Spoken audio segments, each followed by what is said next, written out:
Mesdames et messieurs, bonsoir et bienvenue au grand format du journal du dimanche soir sur Twi TV, un journal qui ce soir sera marqué par le 5 août 1960, 5 août 2023. Cela fait 63 ans que le Burkina Faso a accédé à la souveraineté nationale, une accession à l'indépendance marquée aujourd'hui par une lutte contre les groupes armés terroristes qui dure maintenant 8 ans. Retour dans ce journal sur le processus de l'accession à l'indépendance du pays.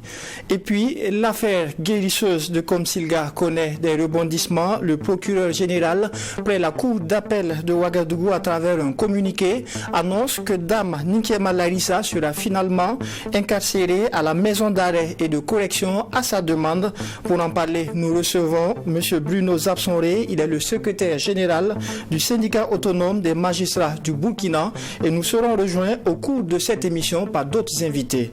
Et enfin, en sport, nous serons dans la salle du Comité national des sports burkinabé pour suivre une séance d'entraînement des étalons dames volleyball. L'équipe se prépare pour le championnat national d'Afrique de volleyball qui se tiendra du 14 au 25 août prochain à Yaoundé au Cameroun. Et nous commençons avec la première des rubriques, celle Société.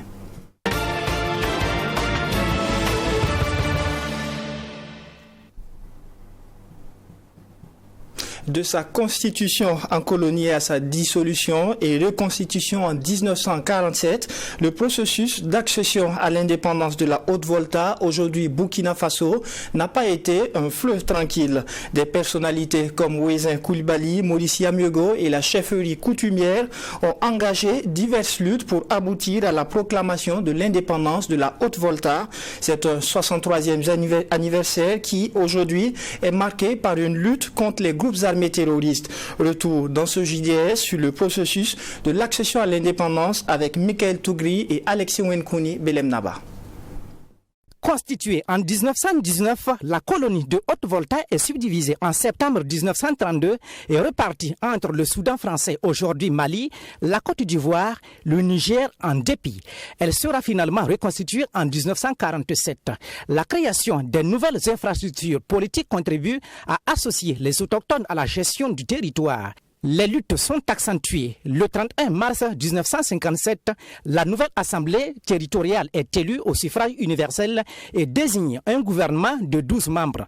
Ouezin Koulibaly de la Haute-Volta est élu vice-président puis président du gouvernement nommé le 7 septembre 1958. Le 11 décembre de la même année, la République voltaïque est proclamée. En 1959, la République devient autonome et se retire dès le mois de mars du projet de fédération du Mali. Aux élections législatives du 19 avril 1959, le Rassemblement démocratique africain arrive largement en tête avec 70% de suffrages et occupe 65% des 75 sièges de l'Assemblée. Maurice Yamego est élu à la tête du Rassemblement démocratique africain le 30 août 1959.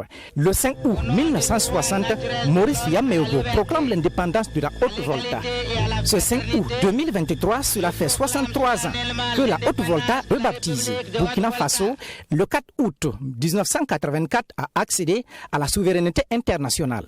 À l'avènement de la 4e République dans les années 90, la classe politique est divisée sur les questions des dates. Des anciens qui prônent un retour au 5 août, tandis que les jeunes issus de la Révolution sont pour le maintien du 4 août. Pendant quelques années, ces deux dates étaient fériées. Après plusieurs concertations et réflexions, l'Assemblée nationale burkinabé tranche.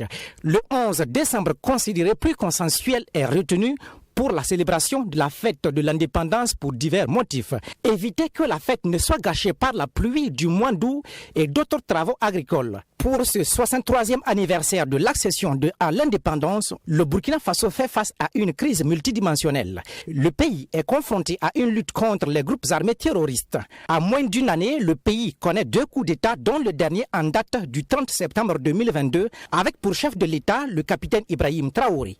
L'objectif premier pour les nouvelles autorités, restaurer l'intégrité territoriale qui passe par une mobilisation générale des Burkinabés.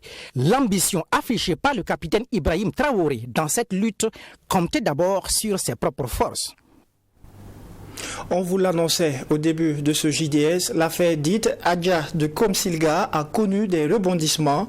Le procureur général près la cour d'appel de Ouagadougou, à travers un communiqué, a annoncé que Dame Nkiema Larissa sera finalement incarcérée à la maison d'arrêt et de correction des armées Maka sur sa demande en attendant son procès. Alors, Monsieur Bruno Zabsonré, bonsoir, bienvenue. Bonsoir, Monsieur Kavolé. Vous êtes le secrétaire général du syndicat autonome des magistrats du Burkina. Vous avez engagé, aux côtés de plusieurs acteurs du monde judiciaire, un bras de fer afin d'exiger le retour de Dame Larissa Nkiema au sein de la maison d'arrêt et de correction de Ouagadougou. Finalement, à travers un communiqué qui a été donné par le procureur général près la cour d'appel de Ouagadougou, on apprend que Dame Larissa sera finalement incarcérée au niveau de la Maka et non à la Mako. Au niveau du SAMAP, quelle a été votre réaction? Merci M. Kabolé de nous donner l'opportunité de nous expliquer sur la question. Nous avons pu constater qu'un communiqué a été livré par le procureur général relativement à l'affaire Nkiema Larissa, de sorte qu'effectivement on a pu constater que il est sûr que dorénavant, elle se devra de séjourner à la maison d'arrêt de correction des armées. À la suite, effectivement, de ce communiqué du procureur général, nous avons vu un communiqué du gouvernement qui a visé des articles. Vous vous souviendrez que l'article 1er du décret 2009-613 du 12 août 2009 portant organisation, régime et réglementation de l'établissement pénitentiaire militaire. À l'appui de cet article, je crois savoir que la loi 010-2017 portant régime pénitentiaire au Burkina Faso a été visée en son article 43. Ce que nous voulons dire, c'est que nous ne voulons pas faire trop de polémique sur la question et aucunement nous sommes dans une logique de bras de fer.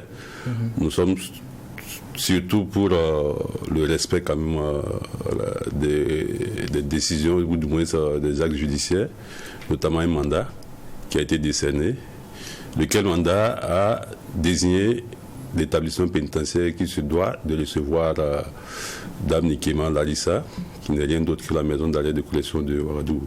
Et lorsque vous prenez l'article 1er du décret cité dans le communiqué du gouvernement, il y ressort clairement que la maison, du moins sur l'établissement pénitentiaire militaire, a vocation à recevoir l'ensemble des militaires détenus et exceptionnellement des détenus non militaires sous autorisation expresse du ministre de la Défense. Et lorsque vous répartez au niveau de la loi 010-2017, en son article 3, la définition du détenu est clairement établie. La dite loi définit le détenu comme une personne faisant l'objet d'une mesure privative de liberté dans un établissement pénitentiaire. Vous comprendrez aisément que l'article 1er visé pour vouloir effectivement amener Dame Nkiema au niveau de la Maka ne tient pas, puisque à l'état actuel des choses, Dame Nkiema ne saurait être qualifiée de détenue. D'accord, mais il s'agit tout de même du procureur général qui, en connaissance de toutes ces lois citées, a quand même mesuré ce qu'il y a à travers ce dossier et a pris cette décision à travers le communiqué. Est-ce que vous avez des raisons de mettre en doute ce qu'il a guidé? Je ne mettrai pas en doute ce qui a été fait par le procureur, mais je dirais que ce communiqué a été dressé en marge des dispositions légales de mon point de vue, parce que lorsque vous prenez l'article 138 de la loi 010-2017 portant régime pénitentiaire au Burkina Faso, il est clairement dit qu'on a deux possibilités en termes de transfèrement administratif et transfèrement judiciaire. Administratif, lorsque ça émane, l'initiative émane de l'administration pénitentiaire, et judiciaire, lorsque effectivement c'est le magistrat compétent qui prend l'initiative. En tout état de cause, qu'elle soit, du moins au niveau de le transfèrement administratif, il appartient au magistrat compétent d'aviser. Le procureur général en l'espèce n'est pas le magistrat compétent dans l'affaire Nikema Larissa. D'accord, mais en termes de procédure, est-ce que vous reconnaissez la légalité de la requête qui a été formulée par les avocats de Dame Larissa pour sa détention à la Maka et non à la Mako? Ok. Je l'ai déjà souligné tantôt. Pour moi, une telle requête est irrécevable du moins à partir du moment où Dame Nikema Larissa n'a pas encore le statut de détenu. Quand vous révisitez l'article 1er, comme je l'ai dit, l'article 1er est formel sur la question. L'article 1er parle des détenus, de personnes détenues. Le conseil est là. Dame Nikema Larissa n'est pas détenue. Donc on ne peut pas la considérer comme une détenue en l'espèce. De sorte que, de mon point de vue, cette requête même devait être déclarée irrécevable. D'accord, mais au niveau de la loi portant régime pénitentiaire au Burkina, il y a des conditions pour la détention d'un civil au niveau de la Maka, notamment cette volonté qui doit venir du ministre en charge de la Défense. Est-ce que cette procédure-là n'a pas été suivie? En fait, à notre niveau, lorsque nous apprécions les choses, nous allons par étapes. Voilà. Et comme on le dit dans notre jargon, la forme tient le fond à l'état. La forme n'a pas été respectée parce que Dame Nikema Larissa, à l'état actuel des choses, n'est pas éligible à ce format. Voilà. Pour être éligible à ce format, il faille quelle est la qualité d'abord du détenu. Et je vous ai donné la définition du détenu selon l'article 3 de la loi 010-2017 portant régime pénitentiaire au Burkina Faso. D'accord. Vous insistez pour la détention d'abord au sein de la Mako. C'est pas nous qui insistons. C'est-à-dire que si on est dans cette logique de la transférer au niveau de la Maka, il faut qu'on travaille à lui octroyer les statuts de détenu. Et les statuts de détenu s'octroient de par sa présence dans un établissement pénitentiaire. D'accord. Mais au titre des requêtes qui ont été formulées par les avocats de Dame Larissa, figurent des craintes pour sa sécurité au sein de la maison d'arrêt de correction de Ouagadougou. Qu'est-ce que vous en pensez? Ça, c'est effectivement les arguments de fond. À partir du moment où la forme n'a pas été respectée, nous pensons que nous n'avons pas besoin d'aller au fond, mais qu'à cela ne tienne, raisons sécuritaires. Il y a effectivement 3 raisons qui puissent justifier le transfèrement de l'approchement du détenu auprès de son milieu social. On a les questions sécuritaires et on a également la surpopulation carcérale. Et la raison qui a été évoquée ici, c'est d'ordre sécuritaire. Et je crois savoir que voilà, ce motif a été brandi par l'ANR. Ce que je tiens à souligner et à rappeler, c'est que les juridictions travaillent en bonne intelligence, en très bonne intelligence avec l'ANR. Et il ne s'est jamais posé de problème. Je ne sais pas ce qui a bien pu motiver qu'on puisse venir avec des blindés pour poser un problème entre l'ANR et les juridictions. Est-ce que le frein à l'exécution du mandat de dépôt pendant une semaine ne cause pas problème aujourd'hui?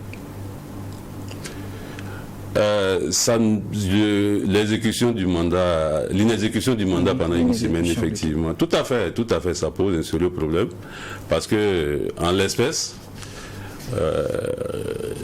Dame Nikema Larissa est considérée comme une évadée. À partir du moment où un mandat de dépôt a été décerné à son encontre, si pour une raison ou une autre, elle venait à se soustraire de l'exécution de ce mandat, elle tombe sous le coup de l'évasion. D'accord. Et sur cette affaire dite guérisseuse de Komsilga, les indignations et les condamnations se sont poursuivies tout au long de la semaine du Conseil supérieur de la magistrature à l'ordre des avocats du Burkina, sans oublier les organisations de défense des droits de l'homme. Tous ont condamné ce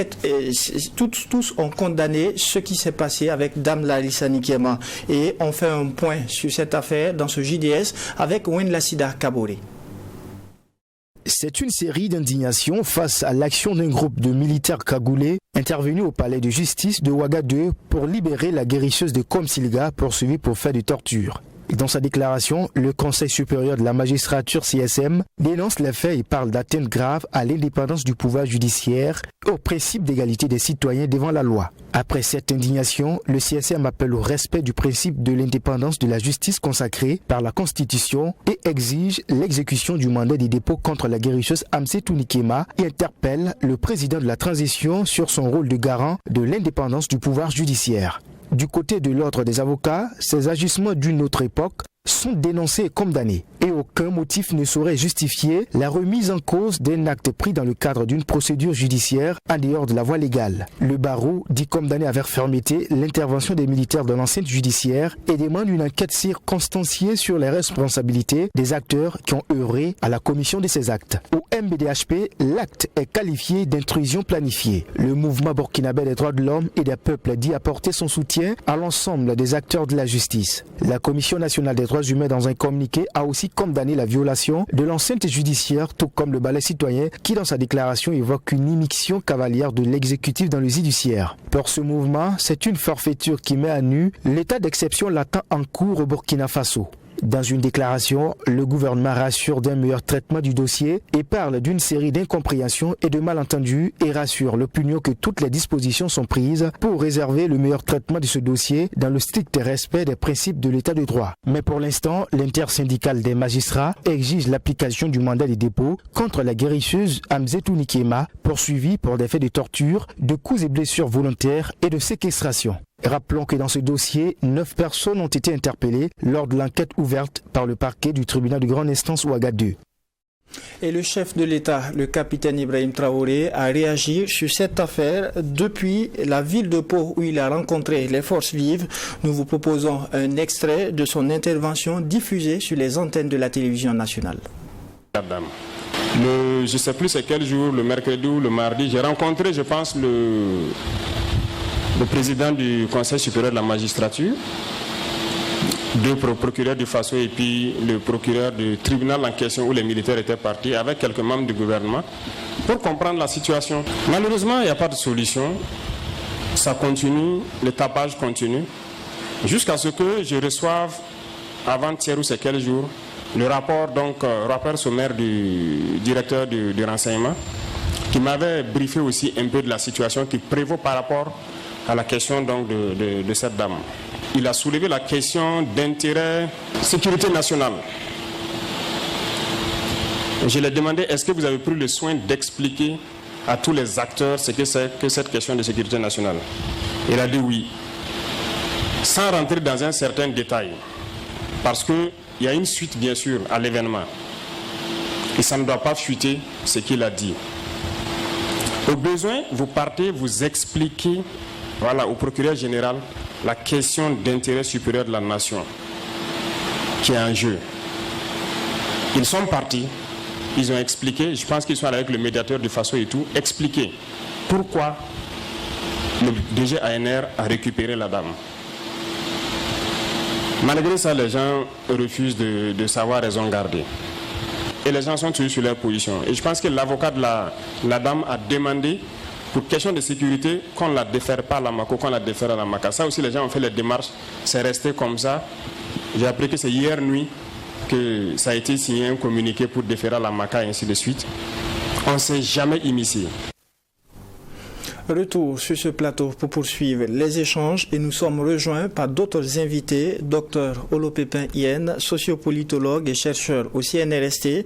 Nous avons également Adama Sigiré, écrivain et coordonnateur du RISA, le Rassemblement des intelligences pour la souveraineté de l'Afrique, et Albert Nagrego, directeur de publication du journal en ligne libreinfo.net. Alors, M. Zabsonré, on sait que le procureur général près la cour d'appel de Ouagadougou avait, dans un communiqué, informé de l'ouverture d'une enquête sur des chefs d'évasion, de complicité d'évasion et de discrédit sur un acte juridictionnel à la suite de l'intrusion des militaires, avec les explications du chef de l'État. Est-ce que l'enquête tient toujours? À ce niveau, je ne saurais me prononcer parce que je n'ai pas d'éléments pour attester ou infirmer si l'enquête tient toujours. C'est comme généralement les enquêtes se doivent d'être secrètes. Je n'ai pas de développement en ce qui concerne ces enquêtes. Mais seulement ce que je tenais à souligner, c'est que, ou bien du moins, le tribunal de grande instance de Ouagadougou est la juridiction compétente, ou du moins c'est la juridiction qui habite le pôle antiterror. Qui parle de terrorisme aujourd'hui dira qu'effectivement, en matière d'intérêt supérieur de la nation, il n'y a pas, de mon point de vue, une situation qui puisse être supérieure à cette situation de terrorisme. Et si cette juridiction a les compétences, a été désignée pour traiter de cette question, je ne vois pas quelle autre question cette juridiction ne saurait traiter. Du reste, comme je l'ai dit au préalable, l'ANR et les juridictions ont toujours travaillé en bonne intelligence, en dehors des blindés ou de l'encerclement de la juridiction. D'accord, mais le chef de l'État tout à l'heure a parlé d'implication de sécurité nationale. Est-ce que cela a changé la perception des différents syndicats sur cette affaire? Ce qu'il faut rappeler, lorsque nous parlons d'immixtion, c'est le fait de vouloir imposer une vision au magistrat. Le magistrat se doit de travailler au regard des dispositions légales qui sont à sa disposition, en toute conscience. D'accord. Et toute autre intervention ne saurait être une injonction, mais plutôt une négociation. Et il n'est pas obligé d'y déférer. D'accord. Alors, Adama Sigiré, on a tout de suite suivi l'intervention du chef de l'État sur cette affaire. On a également eu vent des derniers rebondissements. Quelle lecture est-ce que vous faites, notamment avec cette intervention du chef de l'État? Merci beaucoup, Monsieur Kaboré. Je voudrais aussi saluer Monsieur le docteur ici présent, et puis mon ami Nagrengo, et puis le juge ici présent. Quelle lecture j'ai fait de cette situation que je suis moi aussi, avec beaucoup de regrets, je l'avoue, parce que j'aurais voulu que les choses ne se passent pas ainsi. Moi, je ne maîtrise pas le droit. Tout ce que je constate, c'est que c'est déplorable. Nous sommes dans un moment très très difficile où ce qui est primordial pour le Burkina Faso, c'est la lutte contre le terrorisme. C'est cette guerre-là qui nous préoccupe plus. Alors, pendant que nous n'avons pas encore vaincu le terrorisme, il y a cette affaire de Adia, la guérisseuse de Komsilga. Je pense que l'affaire pouvait être traitée autrement si peut-être on était passé peut-être par le dialogue. Bon, malheureusement, nous sommes arrivés à un certain niveau. Tout ce que moi je constate est que la dame est repartie en prison, et je salue cette initiative parce que dès le début, j'ai fait une publication pour condamner ce que j'ai considéré comme une injustice, disant que tous les citoyens étant égaux devant la loi, il n'y a pas de raison qu'une décision de justice un mandat de dépôt émis par un juge compétent ne soit pas exécuté. Ce mandat de dépôt ne soit pas exécuté. Voilà. Maintenant, ce que je regrette, c'est tout ce que ça a donné comme bruit, tout ce que ça a donné comme soulèvement au niveau des réseaux sociaux. Les gens en ont pris pour faire une autre affaire. Alors que c'est voilà. Même d'une immixtion de. Oui, je suis parfaitement d'accord. Voilà pourquoi je dis que je condamne toute forme d'injustice. d'injustice. Je condamne toute forme d'injustice et j'ai dit il n'y a pas de raison que un mandat de dépôt émis par un juge compétent ne soit pas exécuté. Mais je vais dire ici au niveau de votre plateau que l'affaire Larissa n'est pas aujourd'hui la plus grande affaire d'État. Il y a aussi la lutte contre le terrorisme. Voilà, ce que je déplore, c'est tout ce que ça fait comme bruit, alors que j'estime que c'est une affaire qui pouvait être traitée autrement et une solution pouvait être trouvée. Donc, je déplore cela. Maintenant, pour entrer à l'intérieur, vraiment, je ne maîtrise pas trop le droit et je ne voudrais pas m'aventurer dans le fond du dossier. D'accord. Nous allons prendre votre avis, Dr Olo Pépin-Yen. Alors, elle était annoncée pour être à la maison d'arrêt de correction de Ouagadougou. Le mandat de dépôt, finalement, n'a pas été exécuté. Cette fois-ci, c'est un communiqué du procureur général près de la cour d'appel de Ouagadougou qui annonce qu'elle sera incarcérée à la maison d'arrêt de correction des armées sur sa propre demande. Oui, je pense que nous avons tous suivi les événements et les différents commentaires aussi qui ont accompagné ces événements et aussi tout le débat judiciaire autour de la question. Voilà, donc, nous avons lu ces déclarations, mais bon, je pense que nous ne pouvons pas rentrer dans le fond du dossier et pour faire les querelles juridiques, comme les juristes ont toujours l'habitude de le faire, parce que le droit est toujours polémique, ça il faut le dire, et c'est ça même qui anime les procès, quand on part suivre les procès. Donc ça c'est un domaine des spécialistes dans lesquels nous on ne va pas se mêler. Mais ce que je retiens, c'est qu'il était question que la dame puisse être détenue, incarcérée, et qu'elle puisse répondre de ses actes devant un tribunal. Et je pense que c'est ce qui est fait. Voilà, elle sera détenue dans un centre pénitentiaire et elle va répondre de ses actes devant un tribunal. Bon, maintenant on nous dit encore qu'il y a encore d'autres détails, voilà, et qui n'ont pas été pris en compte dans la décision, ou du moins le format dans lequel ça doit se passer et n'est pas du tout ça. Bon, ça on laisse ça aux juristes, voilà, pour que ils puissent mener le débat. Mais bon, ce que je regrette, ça il faut dire qu'on est tous unanimes que la manière de procéder n'a pas été du tout ça. Et je pense que quand on voit les images, je trouve quand même c'est un peu, je dirais, spectaculaire, où on voit des blindés quand même qui partent dans une enceinte judiciaire pour. Et je pense que c'est ça qui a plus heurté l'opinion. Voilà, ce spectacle-là. Donc je pense que ici, il aurait fallu qu'il y ait de la forme. Voilà, pour que ça ne puisse pas être vraiment un spectacle comme ce qu'on a assisté. Mais il y a un élément très important qu'il faut prendre en compte. Et tout ce que je retiens dans ce débat, c'est qu'il y a une question de ce qu'on appelle la raison d'État. Ça, c'est très important. Et quand on parle de la raison d'État, c'est vraiment, ça veut dire beaucoup de choses. Est-ce que la raison d'État peut primer sur les règles en vigueur? Voilà, c'est une question de raison d'État. Est-ce que ça peut primer sur les règles en vigueur? Bon, je ne peux pas hiérarchiser en fait la raison d'État par rapport aux règles, mais je pense que même les juristes même ils comprennent. Seulement quand on parle de raison d'État, c'est toute une nébuleuse. Voilà, c'est toute une nébuleuse, il y a beaucoup de choses qui rentrent en ligne de compte, mais ça renvoie à une question de sûreté même de l'État. La raison d'État, et ça relève de la prérogative ici, des prérogatives de ceux qui dirigent le pouvoir, voilà, qui à un certain moment peuvent évoquer la raison d'État pour poser un certain nombre d'actes. Voilà, maintenant c'est tout ce que je peux dire. Maintenant, la raison d'État par rapport aux règles de droit, bon, ça vraiment, je pense qu'il y a des spécialistes sur la question.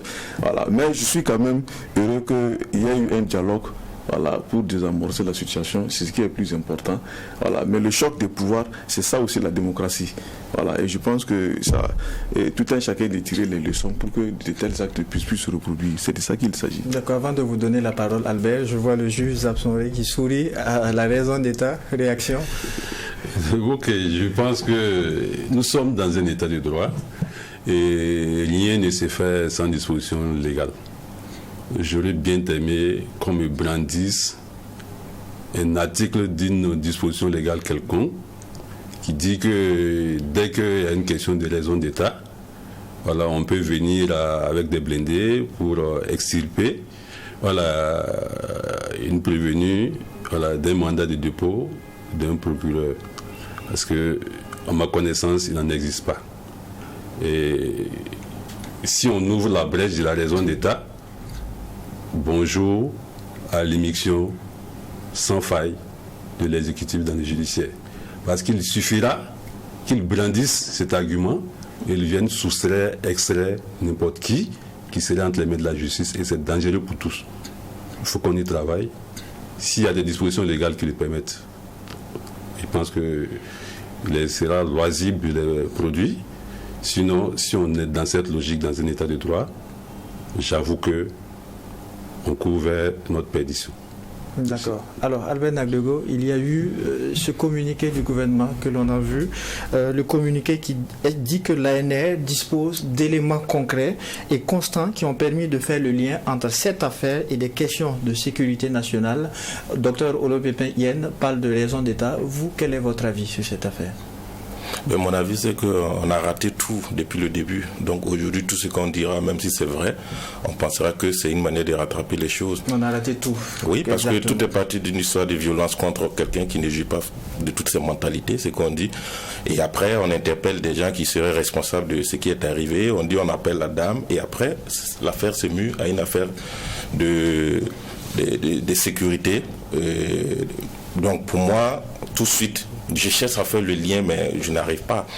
Je ne doute pas de ce que le chef de l'État dit. Il peut dire, on peut croire, mais quand on regarde, on essaie de reconstituer les faits. On est loin quand même de prendre les choses sans forcément des questionnements. Maintenant, ce qui est arrivé encore, je dis, c'est dommage parce que à cette allure, on risque de ne pas donner le bon exemple au peuple.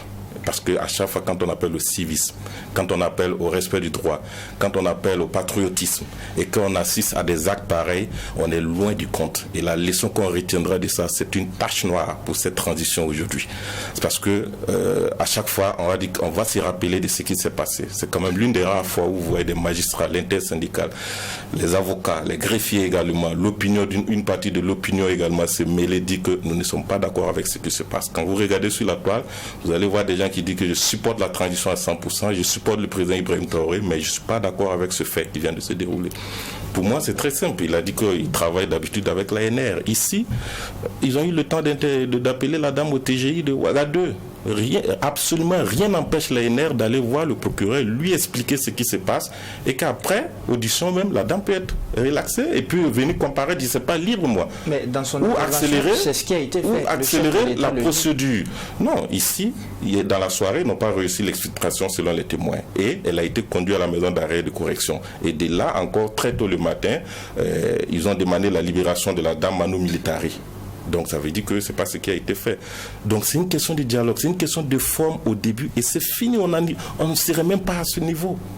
Et ça, il a manqué du tact. Et je me pose la question, comment aujourd'hui l'ANR, avec des soldats de l'ANR qui agissent comme ça, vous allez vouloir condamner les dérives des soldats peut-être à Dori, à Bobo, ou à Pau, ou à Nagrin? Ça ne peut pas. Et vous avez vu, le chef d'état-major général des armées, sauf erreur de ma part, je n'ai pas vu de réaction. Personne n'a réagi. Est-ce que l'ANR est au-dessus de l'armée? Est-ce que ceux qui sont allés poser ce tac, est-ce qu'ils sont au-dessus? Il y a des choses, même quand on rate, il faut trouver la manière pour ramener tout le monde à la raison. Aujourd'hui, ça pouvait se faire et puis sans problème. Et encore que le procureur qui a délivré le mandat de dépôt, mais c'est son collègue qui est aujourd'hui ministre de la Sécurité, Émile Zerbo. Je pense que c'est lui qui était le procureur du Faso près du tribunal TGI Ouaga 2 et aujourd'hui le procureur Nagalo assure l'intérim.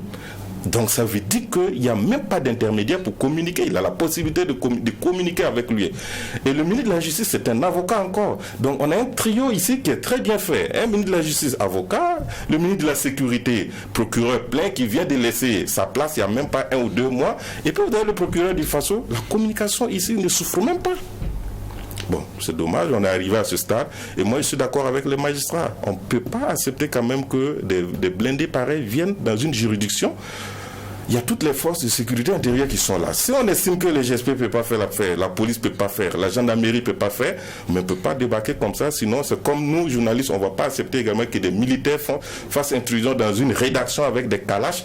Au point, j'en ai vu en 2015, on sait comment ça fait, dans quelle matérialité ça se passe les choses. Donc on ne peut pas accepter également un tel scénario dans une juridiction. D'accord. Alors, juge Absonri, finalement avec le communiqué du gouvernement, on apprend une chose, elle serait entre les mains de l'ANR. Comment vous, au moins, vous avez accueilli cette donne-là?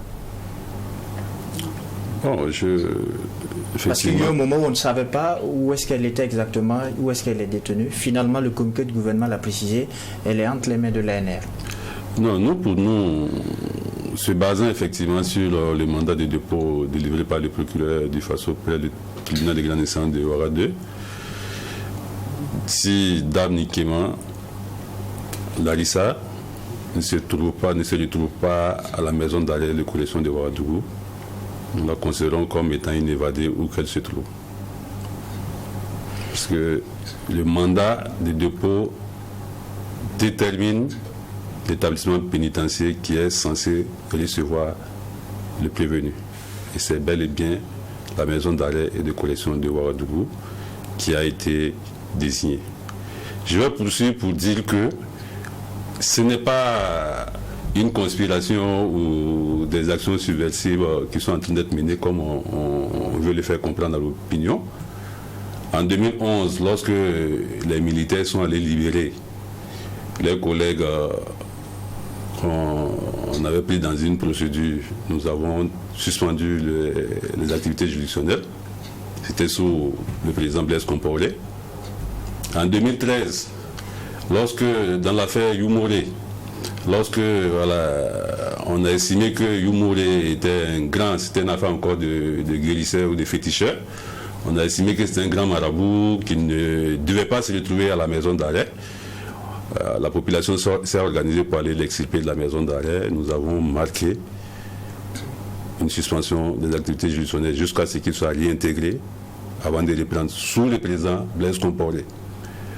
En 2015, lorsque le RSP et le général Dignéré ont opéré leur coup d'État, leur coup de force, nous avons été les premiers à dénoncer et à marquer une suspension des activités juridictionnelles. Pendant qu'il était en plein dans son rôle de président. En 2018, lorsque les enceintes du tribunal de grande instance de Manga ont été attaquées, nous avons observé la même logique. C'est dire que si nous sommes dans une logique de demander le départ du président Ibrahim Traoré, nous n'avons pas besoin de nous cagouler pour le faire. Nous allons le faire à visage découvert. Donc l'argument tenant la subversion, qu'on nous épargne de ça. Mais personne n'a indexé directement les magistrats. Non, mais lorsque vous êtes dans un mouvement et que des communiqués sortent, ou du moins lorsque le premier responsable même du pays sort pour dire qu'il y a un complot qui s'organise, mais qui sont les initiateurs effectivement de ce mouvement? C'est bien les magistrats. Donc forcément nous allons nous sentir indexés, nous allons nous sentir interpellés. Si nous voulons, nous allons le dire à visage découvert. Nous n'avons pas besoin de nous calculer pour les faire. D'accord. Alors, Adama Sigiri, réaction. Merci beaucoup. Non, moi, je comprends parfaitement les juges. Moi, je comprends parfaitement les juges. Ils font leur travail. Je parle des juges. Ils font leur travail. Les juges n'est pas indépendant vis-à-vis de la loi. Les juges n'est pas souverain. Je pense que monsieur le juge, c'est bien ça. C'est-à-dire que ce sont des lois qui ont été votées par la République. Et les juges appliquent ces lois-là. Ils ne peuvent pas quitter hors de ces lois-là pour faire autre chose. Donc, c'est un peu de formalisme. Ils sont dans ça. Et ça cadre aussi avec leur travail. Donc, partant de ce constat-là, comme M. Nagrengo a dit, dès le début, l'exécutif a échoué, effectivement, à envoyer des soldats au sein du tribunal de Ouagadougou, je crois, voilà, pour extraire la dame là. Donc, moi, je comprends parfaitement les juges. Voilà, ils ne font que défendre leurs professions. Et comme Nagrengo aussi a dit, personne ne voudrait aussi qu'on vienne le trouver dans son milieu de travail pour bafouer les règles de sa profession. Voilà, toute profession a son éthique, toute profession a sa déontologie, toute profession a sa façon de faire. Et le travail du magistrat aussi, la profession du magistrat aussi, c'est pratiquement la même chose. Moi, ce que je dis ici est que aussi, par rapport aux comparaisons que le juge a eu à faire, ce que je retire ici aussi est qu'il faudrait aussi que les gens sachent que nous sommes dans un moment exceptionnel. Il a pris 2013, je ne suis pas contre, 2011, je ne suis pas contre, mais aujourd'hui, nous sommes en 2023, où pour moi, nous sommes dans une période de guerre, et pour moi, ce qui est vraiment très préoccupant, pour moi, je n'ai pas encore mon village, j'ai quitté mon village il y a 3-4 ans. Ce qui est aussi préoccupant, il faudrait aussi que le Burkina sache qu'il y a l'intérêt de la nation que nous devons privilégier. Pas à cause du capitaine Blaise Compaoré, on pourrait dire que c'est le défenseur du capitaine Blaise Compaoré, non. Et du capitaine, vous m'excusez, vraiment, je mélange les mots, du capitaine Ibrahim Traoré, vous m'excusez. Pas à cause du capitaine Ibrahim Traoré, mais parce que nous sommes tous des Burkinabés et que nous avons intérêt à ce que cette nation-là soit là. Parce que si elle disparaît, c'est nous tous qui allons disparaître d'une manière ou d'une autre. Donc c'est partant de cela que moi j'invite les uns et les autres à mettre de l'eau dans leur 19h20 pour aller vers le dialogue et aussi inviter aussi le gouvernement aussi peut-être à privilégier le dialogue parce que là où se trouve l'affaire actuellement, ça crée de la crispation, pour ne même pas dire de la cristallisation, comme on le dit souvent. Vous avez parlé de la situation sécuritaire, le contexte national. Est-ce que cela prime sur les règles en vigueur dans un état de droit? Non, je n'ai pas dit Kabouré, je n'ai pas dit que c'est la prime, mais je dis que c'est une réalité. Quand un pays est dans une situation de crise, il faut savoir que c'est parce que même le pays est là, que la justice est là. Le pays n'est pas dans la justice, c'est la justice qui se trouve dans le pays. Ça, c'est une réalité.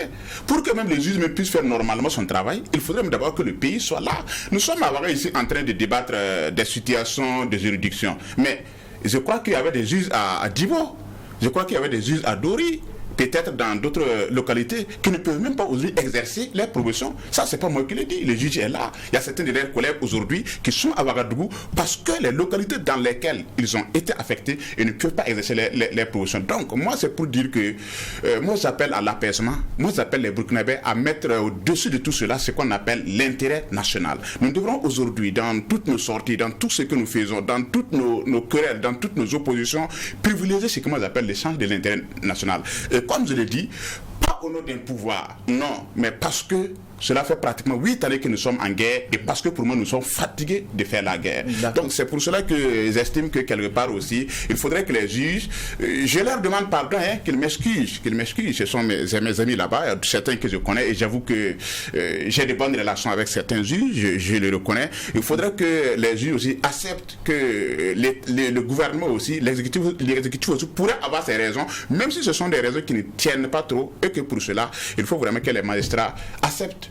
Si le gouvernement vient vers eux pour dialoguer, moi je demande aux magistrats qu'il faudrait qu'ils acceptent aussi dialoguer au nom de l'intérêt supérieur de la nation. Ça vraiment c'est mon avis personnel. D'accord. Voilà. Alors oui, docteur Olopépin Yen, allez-y. Voilà, donc effectivement il faut dialoguer et je pense que le dialogue a prévalu ici jusqu'à ce que nous soyons dans cette situation où elle doit être détenue quelque part et puis être entendue devant un tribunal. Et donc je souhaiterais que ce dialogue puisse se poursuivre quand même dans l'intérêt de tous. Maintenant, il y a une dimension ici dans cette affaire qui nous échappe jusqu'ici. Voilà, quand on entend le chef de l'État parler, donc ils disent qu'ils ont des informations, des éléments concrets. Voilà, et où ils évoquent la question de la sécurité nationale. Donc c'est une dimension qui nous échappe et qui ne permet pas ici de pouvoir faire des analyses de façon plus détaillée, plus élargie. Et je pense qu'il a même promis qu'il y aura une suite dans cette affaire. On attend de voir maintenant, peut-être avec le temps, quels sont les éléments qu'ils détiennent à leur possession qui pourront ici éclairer l'opinion davantage. Et peut-être que s'il y a des informations qu'on sort par rapport à ça, et il y en a peut-être qui vont mieux comprendre et qui vont nuancer maintenant les positions ou bien les propos. Mais bon, ce que je déplore, et c'est de bonnes guerres, c'est peut-être l'exploitation que certains ont fait de ça. Voilà, on a vu ici qu'il y a une volonté, une certaine volonté d'amplifier l'affaire, voilà, de tirer. De la part de qui? Cette volonté d'amplifier, elle est de la part de qui? Oui, mais quand on regarde un peu ce qui se lit dans les réseaux sociaux, un peu, voilà, et c'est suscite, on sent qu'il y a une volonté. Moi, je ne parle pas des magistrats. Les magistrats sont dans une position normale. Nous, quand on était étudiants, quand les forces de l'ordre venaient, mais nous, on n'acceptait pas. On dénonçait toujours la violation des franchises universitaires. Donc, je trouve qu'une intrusion des forces de l'ordre dans une enceinte judiciaire, c'est une sorte de violation aussi de l'institution judiciaire. Ça, il faut le dire. Et la réaction est légitime. Voilà. Donc, moi, je trouve que c'est normal qu'ils défendent leur institution et leur profession. Donc, ils sont dans une situation de frustration. Et ce qui est normal. Voilà. Maintenant, au niveau de l'opinion, voilà, on a comme l'impression que il y a une tendance de certaines personnes ou peut-être certaines forces à vouloir amplifier, tirer. Mais c'est normal, c'est de bonne guerre. On est dans un champ politique. Et le champ politique, c'est un champ de combat, c'est un champ de conflit. Albert avait soulevé une question tout à l'heure, c'est-à-dire qu'avec cette situation, l'ANR est au-dessus des normes judiciaires. Bon, non, je ne peux pas prétendre que l'ANR est au-dessus des normes judiciaires. Pas du tout. L'ANR, c'est un organe d'un État et c'est régi par des règles forcément. Voilà, et je pense que nous donc de l'ordre juridique interne. Et je pense que l'ANR doit venir, en tout cas, à un certain niveau de la hiérarchie. Mais je ne serai ici, déterminer la place de l'ANR. Mais quand même, il faut dire que nul n'est au-dessus de la Constitution. Ça, au moins, c'est clair, c'est la loi fondamentale. Voilà, et c'est ça qui régit, donc c'est cette loi qui régit les règles de vie dans notre société. Donc, on ne peut pas prétendre qu'une institution soit au-dessus de la Constitution. Même le président n'est pas au-dessus de la Constitution. D'accord. Voilà. Alors, Albert Nagrego, on a tout de suite vu les exemples qui ont été pris par le juge Zabsonré. Il a parlé de 2015, de 2018, où des cas s'étaient déroulés. Au niveau d'Adama Sigiré, on rappelle le contexte national. Est-ce que la situation du pays pourrait justifier ce qu'on est en train de voir? Est-ce que vous savez, à mon avis, le gouvernement a commis une deuxième erreur en demandant que la dame soit envoyée à la Maka. C'est pas logique. À mon avis, dès que les magistrats, l'intersyndical a annoncé son mécontentement, il n'y avait pas de débat. Il ne fallait même pas tirer. Ramener la dame tranquillement et on serait passé à autre chose aujourd'hui. Et même aujourd'hui, au lieu d'envoyer la dame à la Maka, non, on renvoie la dame à la Mako. On peut multiplier la sécurité là-bas. Si vous voulez envoyer tout un bataillon pour sécuriser la Mako pour la dame, ce serait encore compréhensible que d'envoyer la dame à la Maka. Et déjà, vous allez voir que des experts en droit trouvent qu'il y a vice de forme dans la procédure, parce que pour eux, c'est le procureur du Faso Nagalo que les avocats devaient écrire pour demander au moins le changement des lieux de détention. Mais là, on a vu que, et lui, son avis favorable allait être accompagné maintenant pour aller vers le ministre. Mais là, on a l'impression que tout est allé directement chez le ministre qui a pris une décision pour envoyer la dame à la Maka, alors que là, on ne connaît même pas où elle est détenue encore. Ça, il y a un problème. Le communiqué du gouvernement a été clair. Elle est entre les mains de l'ANR. Mais là, c'est pas un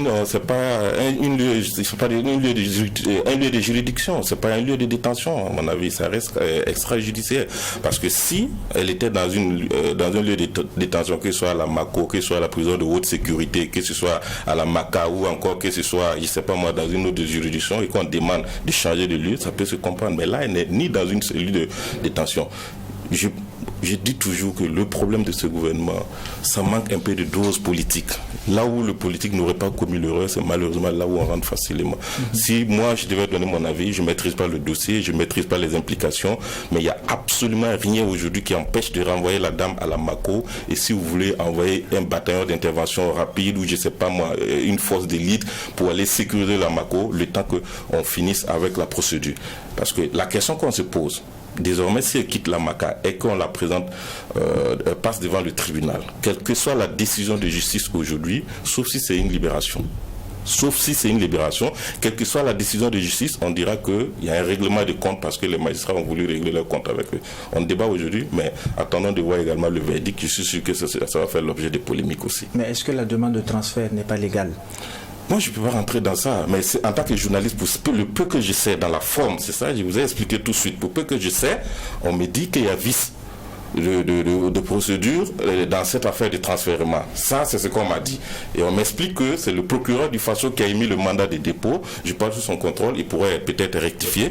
C'est le procureur du Faso qui a émis le mandat de dépôt. C'est à lui que les avocats doivent écrire pour poser le problème de sécurité. Et s'il donne un avis favorable, cet avis favorable, les avocats prennent cet avis maintenant pour faire la demande au ministre de la Défense qui, à son tour, maintenant, essaie de valider. Mais là, jusque-là, on n'a pas encore vu de traces officiellement qui montrent qu'il y a eu un avis favorable du procureur qui a été joint à la demande de transfèrement adressée au ministre de la Défense. Donc là, si c'est le cas, ça veut dire qu'il y a un autre problème encore de forme.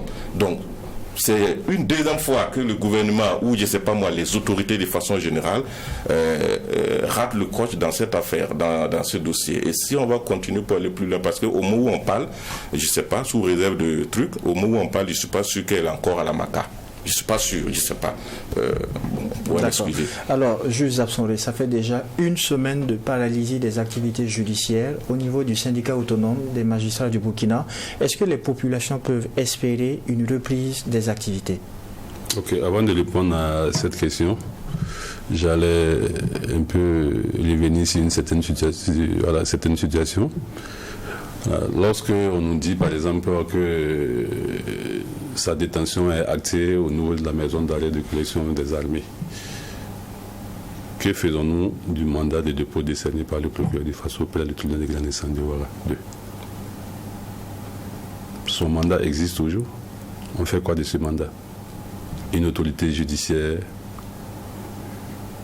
a émis un titre de détention. Et ce titre de détention n'est pas exécuté, on passe à autre chose. J'avoue que ça pose un seul problème. Au-delà de cette situation, lorsque le procureur envoie un prévenu au niveau de la maison d'arrêt de correction de Ouagadougou, il est compétent pour délivrer un ordre d'extraction le jour du jugement. Entre le procureur du Faso, près du tribunal de grande instance de Ouaga 2, et la maison d'arrêt et de correction des armées, il n'y a aucun lien en la matière. Le procureur du Faso Ouaga 2 ne peut pas délivrer un ordre d'extraction à l'endroit de la MACA. Nous débattons des éléments techniques et je souhaiterais vraiment que les proches des premières autorités sincères qui s'y connaissent en la matière aient le courage de dérouler la procédure en la matière pour amener les premières autorités à comprendre les raisons qui militent en faveur de notre position. Ce n'est pas à la bras de fer inutile que nous voulons instaurer, mais nous savons qu'il y a pas mal de blocages qui vont s'opérer si on laisse les choses en l'état. Voilà un peu. Pour revenir à votre question, est-ce que la population peut espérer? Je dirais que rien ne dépend des magistrats depuis le départ. Les magistrats étaient en train de faire le travail, se sont sentis agressés, ils se sont vus être provoqués. On souhaiterait que dans les meilleurs délais, de la même façon, on n'a pas hésité à nous provoquer. En sachant très bien que nous sommes dans une situation très complexe, qu'on n'en veut pas aux magistrats de réagir par rapport à cette provocation, par rapport à cette attaque. Si ceux qui sont à l'origine de cette situation arrivent à remettre les choses en l'état, je pense que tout continue, normalement tout va continuer comme il se doit. Nous n'avons rien contre la population, nous sommes du reste, nous travaillons au nom de ce peuple, nous ne voyons pas pourquoi nous allons les laisser souffrir volontairement. Quand vous dites remettre les choses à la normale, on parle de la remettre à la MACO et non à la MACA, c'est ça? Nous avons demandé l'exécution du mandat de dépôt. Je crois savoir que le mandat de dépôt du procureur demande à ce qu'elle soit incarcérée à la maison d'arrêt et de correction de Ouagadougou. Et j'ai soulevé tantôt un obstacle dirimant qui puisse exister quant à sa présence à la MACA. Le procureur du Faso Ouaga 2 ne peut pas délivrer, en principe, un ordre d'extraction. Je dis bien un ordre d'extraction à l'endroit de la MACA. Il n'y a que le tribunal militaire qui puisse le faire. Donc vous voyez déjà ce que ça peut produire comme inconvénient, comme malaise. Mais est-ce que le dossier aujourd'hui peut être transféré au tribunal militaire? Aucunement. Aucunement. Donc ça veut dire que... militaire. D'accord. Oui, réaction, Oui, Adam merci Asseli. beaucoup. Moi, je comprends parfaitement le juge, parce que ici, c'est une question de forme. Et je crois aussi que le droit, avant tout, c'est la forme. Je crois que vous dites chez vous que la forme tient une expression, la forme tient le fond. Voilà, ça veut dire que si la forme n'est pas respectée, il va de soi que ça cause beaucoup de bruit. Bon, ce que je regrette aussi, c'est quand le juge dit que l'exécutif est venu les provoquer. Bon, je pense que peut-être c'est un terme qu'il faudrait atténuer, parce que c'est comme je dis, dans une république, dans un pays, ce sont des incidents qui arrivent. Voilà, ce n'est pas pour faire des comparaisons, mais c'est peut-être pour faire des énumérations. Ce n'est pas la première fois qu'un tel incident arrive au Burkina Faso. Au temps de Damiba, nous avons vu Blaise Compaoré qui a été condamné. Lui-même, il était condamné. Agia, pour le moment, je pense qu'en droit, on l'appelle présumé coupable. Ben, c'est comme ça, un nom comme ça. Mais Blaise a été condamné et Blaise a foulé le sol du Burkina Faso. Et puis il est reparti. Voilà. Il y a eu autant de MPP aussi. Je ne compare pas. Vous estimez que les magistrats n'ont rien fait quand Blaise a foulé le sol? Non, je n'ai pas dit que les magistrats n'ont rien fait. Ne me mettez pas en conflit avec les téléspectateurs. Il y a des gens qui nous suivent et qui vont nous flécher ce soir. Merci beaucoup. Non, je voudrais dire que dans le parcours d'une nation, d'une république, ce sont des incidents qui arrivent. l'affaire Adja, la guérissée de Komsiliga, est un incident comme d'autres incidents qui sont arrivés dans la République. Là où je voudrais dire aux Burkinabés, c'est de privilégier l'intérêt national, surtout dans ce contexte de guerre. D'autres incidents sont arrivés où on n'était même pas en guerre, mais plus ou moins, au nom de l'intérêt national, on a trouvé une solution. Voilà pourquoi je dis aux juges que quand chacun se cantonne dans sa position, on est venu nous provoquer, et peut-être quand l'exécutif aussi dit que bon, nous aussi peut-être nous avons un pouvoir exécutif, on ne va pas s'en sortir. Je vous comprends. On va le laisser terminer. Non, vous n'avez jamais provoqué l'exécutif, je vous comprends parfaitement. Non, c'est pour dire simplement que ici, il faudrait que chacun ait à l'esprit que la situation exige ce qu'on appelle peut-être des négociations, des consentements, un dialogue pour qu'on puisse avancer. Parce que c'est comme M. Nagregoun a dit, actuellement c'est comme si le pays est paralysé au nom de Adja la guérisseuse de Komsiliga. Bon, une jeune dame on m'a dit qu'elle a 20 ans. Bon, un pays paralysé au nom d'une dame de 20 ans, c'est pas simple. Voilà, j'ai beaucoup de respect pour elle, mais il faudrait vraiment que nous puissions avancer. Il faudrait vraiment qu'il y ait un dialogue, qu'il y ait des compromis pour qu'on puisse vraiment avancer sur cette affaire-là. Sinon, au stade actuel, on est en train de tourner en rang. Et effectivement aussi, il y a des ennemis qui en profitent, pas les juges, non, pas c'est pas vous, mais il y a des gens qui en profitent. Là aussi, il faut le dire. Il y a des gens qui pensent qu'ils ont ici l'occasion pour abattre le pouvoir du capitaine Ibrahim Traoré. Et c'est là où nous aussi, nous refusons aussi et nous donnons de la voix pour dire que non, cette affaire, elle est regrettable, mais elle n'enlève rien dans le mérite du pouvoir du capitaine Traoré, qui est quand même un pouvoir de rupture, un pouvoir qui est progressiste et un pouvoir, en tout cas, pour le moment, qui a montré qu'il mérite beaucoup de considération. On va permettre une réaction du docteur Lopez avant que vous terminiez sur le sujet. Oui, allez-y, docteur. Oui, ok. Voilà, et comme je le disais, donc c'est un conflit des pouvoirs. Et ça, il faut le dire, c'est regrettable. Et je trouve que les magistrats sont dans une colère légitime. Ça, au moins, c'est clair. Voilà. Donc, maintenant, je me réjouis que jusqu'ici, le dialogue a prévalu et que nous sommes arrivés à une situation où, quand même, il est clair qu'elle sera détenue quelque part, qu'elle sera entendue devant un tribunal. Ça, c'est une grande avancée. Voilà. Et donc, moi, tout ce que je peux dire vraiment, c'est peut-être de souhaiter et d'éviter vraiment les principaux acteurs à plus de dialogue. Voilà. Et comme il a dit, à mettre en avant vraiment l'intérêt supérieur de la nation. Voilà. C'est vrai que quand on est victime de ça, c'est douloureux, on comprend. Mais quand même, chacun doit avoir l'esprit quand même qu'il faut trouver une solution pour qu'on puisse dépasser. Parce qu'il n'y a pas que ça dans ce pays. Nous sommes tous confrontés donc à un problème sécuritaire et je pense que le combat commun, et c'est ça. Voilà. Donc moi je me dis qu'il faut renforcer le dialogue pour qu'on puisse dépasser la situation. D'accord. Alors c'est une situation qui revient beaucoup. Il a pris l'exemple de Blaise Compaoré qui avait foulé le sol.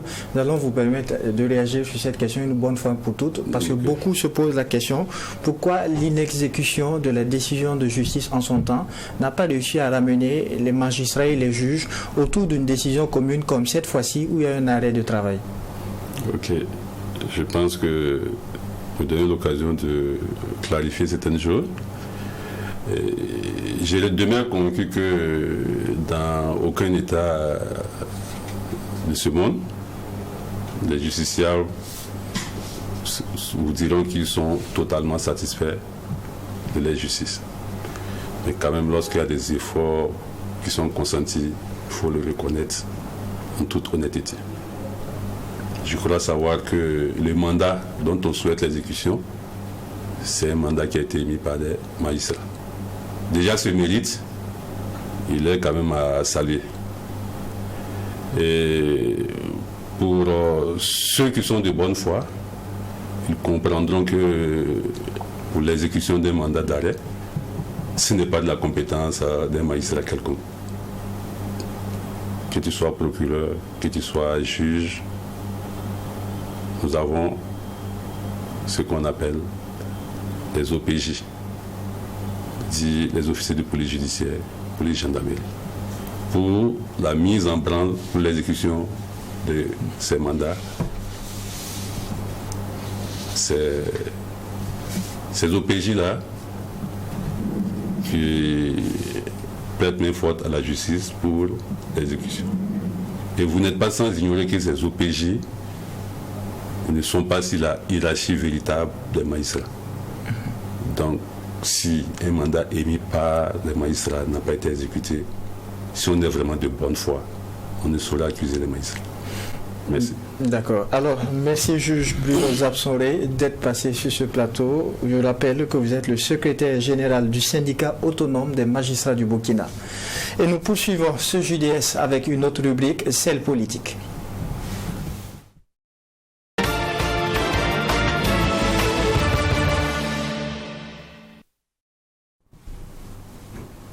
Le bras de fer entre le nouveau pouvoir de Niamey et la CEDEAO se poursuit. Il faut noter que le protocole qui consiste à combattre les coups d'État dans la sous-région a été adopté en 2001 par la CEDEAO. Face à la persistance des coups d'État, la CEDEAO durcit les sanctions et menace d'une intervention militaire au Niger.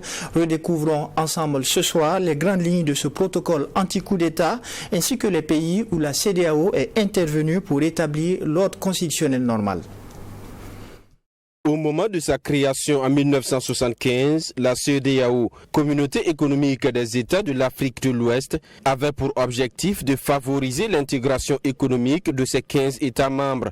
Suite à la guerre civile éclatée au Libéria en 1989, une force d'interposition a été mise en place. Cette approche musclée sera officialisée par le protocole de 1999 et de 2001 sur la prévention des conflits. Selon ce protocole, toute accession au pouvoir doit se faire à travers des élections libres, justes et transparentes. Depuis lors, l'organisation est beaucoup regardante sur la question de la démocratie et intervient pour la résolution des conflits dans les différents pays membres.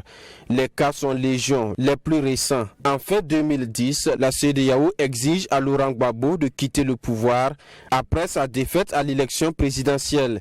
Pour cette instance sous-régionale, il fallait accepter les résultats publiés par la CEI, Commission électorale indépendante, qui déclare le candidat Alassane Dramane Ouattara vainqueur des élections du 31 octobre 2010. Au Burkina Faso, lors du coup d'État perpétué par le général Gilbert Diendéré contre la transition, la CEDEAO dépêche une délégation dirigée par le président sénégalais Macky Sall. Libération du président de la transition et retour à l'ordre constitutionnel normal étaient les maîtres mots portés par les émissaires de la CEDEAO. En 2012, lors du coup d'État du capitaine Aya Sanogo, l'organisation intervient pour restaurer le pouvoir démocratique au Mali. Elle prend des sanctions contre le capitaine Sanogo et son comité national pour le redressement de la démocratie. Malgré tout, la liste des coups d'État ne fait que s'allonger. Durant ces 3 dernières années, l'on a assisté à 2 coups d'État au Mali ainsi qu'au Burkina Faso et un coup d'État en Guinée-Conakry. Les sanctions sévères de la CEDEAO contre le Mali n'ont pas dissuadé. Confrontés au terrorisme, le Mali et le Burkina Faso perçoivent ces coups d'État comme un moyen de restaurer l'intégrité de leur territoire. Les populations sont de plus en plus remontées contre la CEDEAO, qui est taxée de syndicat des chefs d'État. Elle reste silencieuse quant aux modifications des constitutions dénoncées par les populations.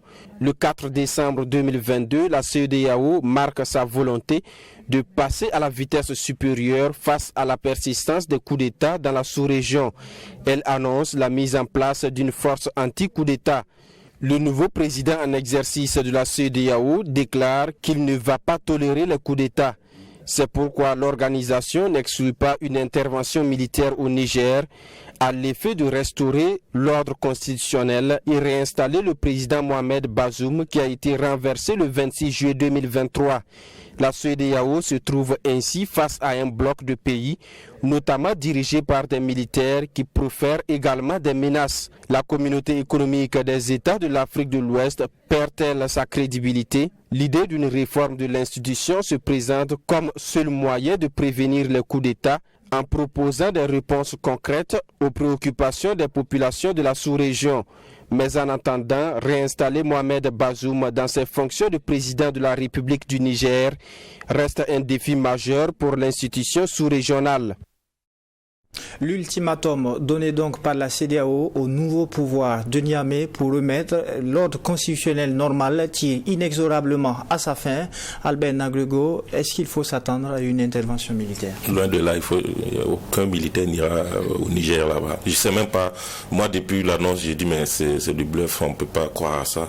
Et s'ils le font aussi, ils seront responsables devant l'histoire. Parce que ce qu'on a vu en Libye, cette fois-ci sera pire encore que Libye, parce que les pays de l'Iptako Gourma, le Mali, le Niger et le Burkina, les trois là en principe devraient lutter contre le terrorisme à rang serré. Malheureusement, depuis des années, on constate que c'est pas la meilleure collaboration. Le Mali qui s'est retiré du G5 Sahel, le Burkina Faso qui a un pied dedans, un pied dehors, si on peut le dire ainsi, et le Niger aussi avec son président qui a un discours de menaces, de donneur de leçons, jusqu'à ses généraux comme Taka.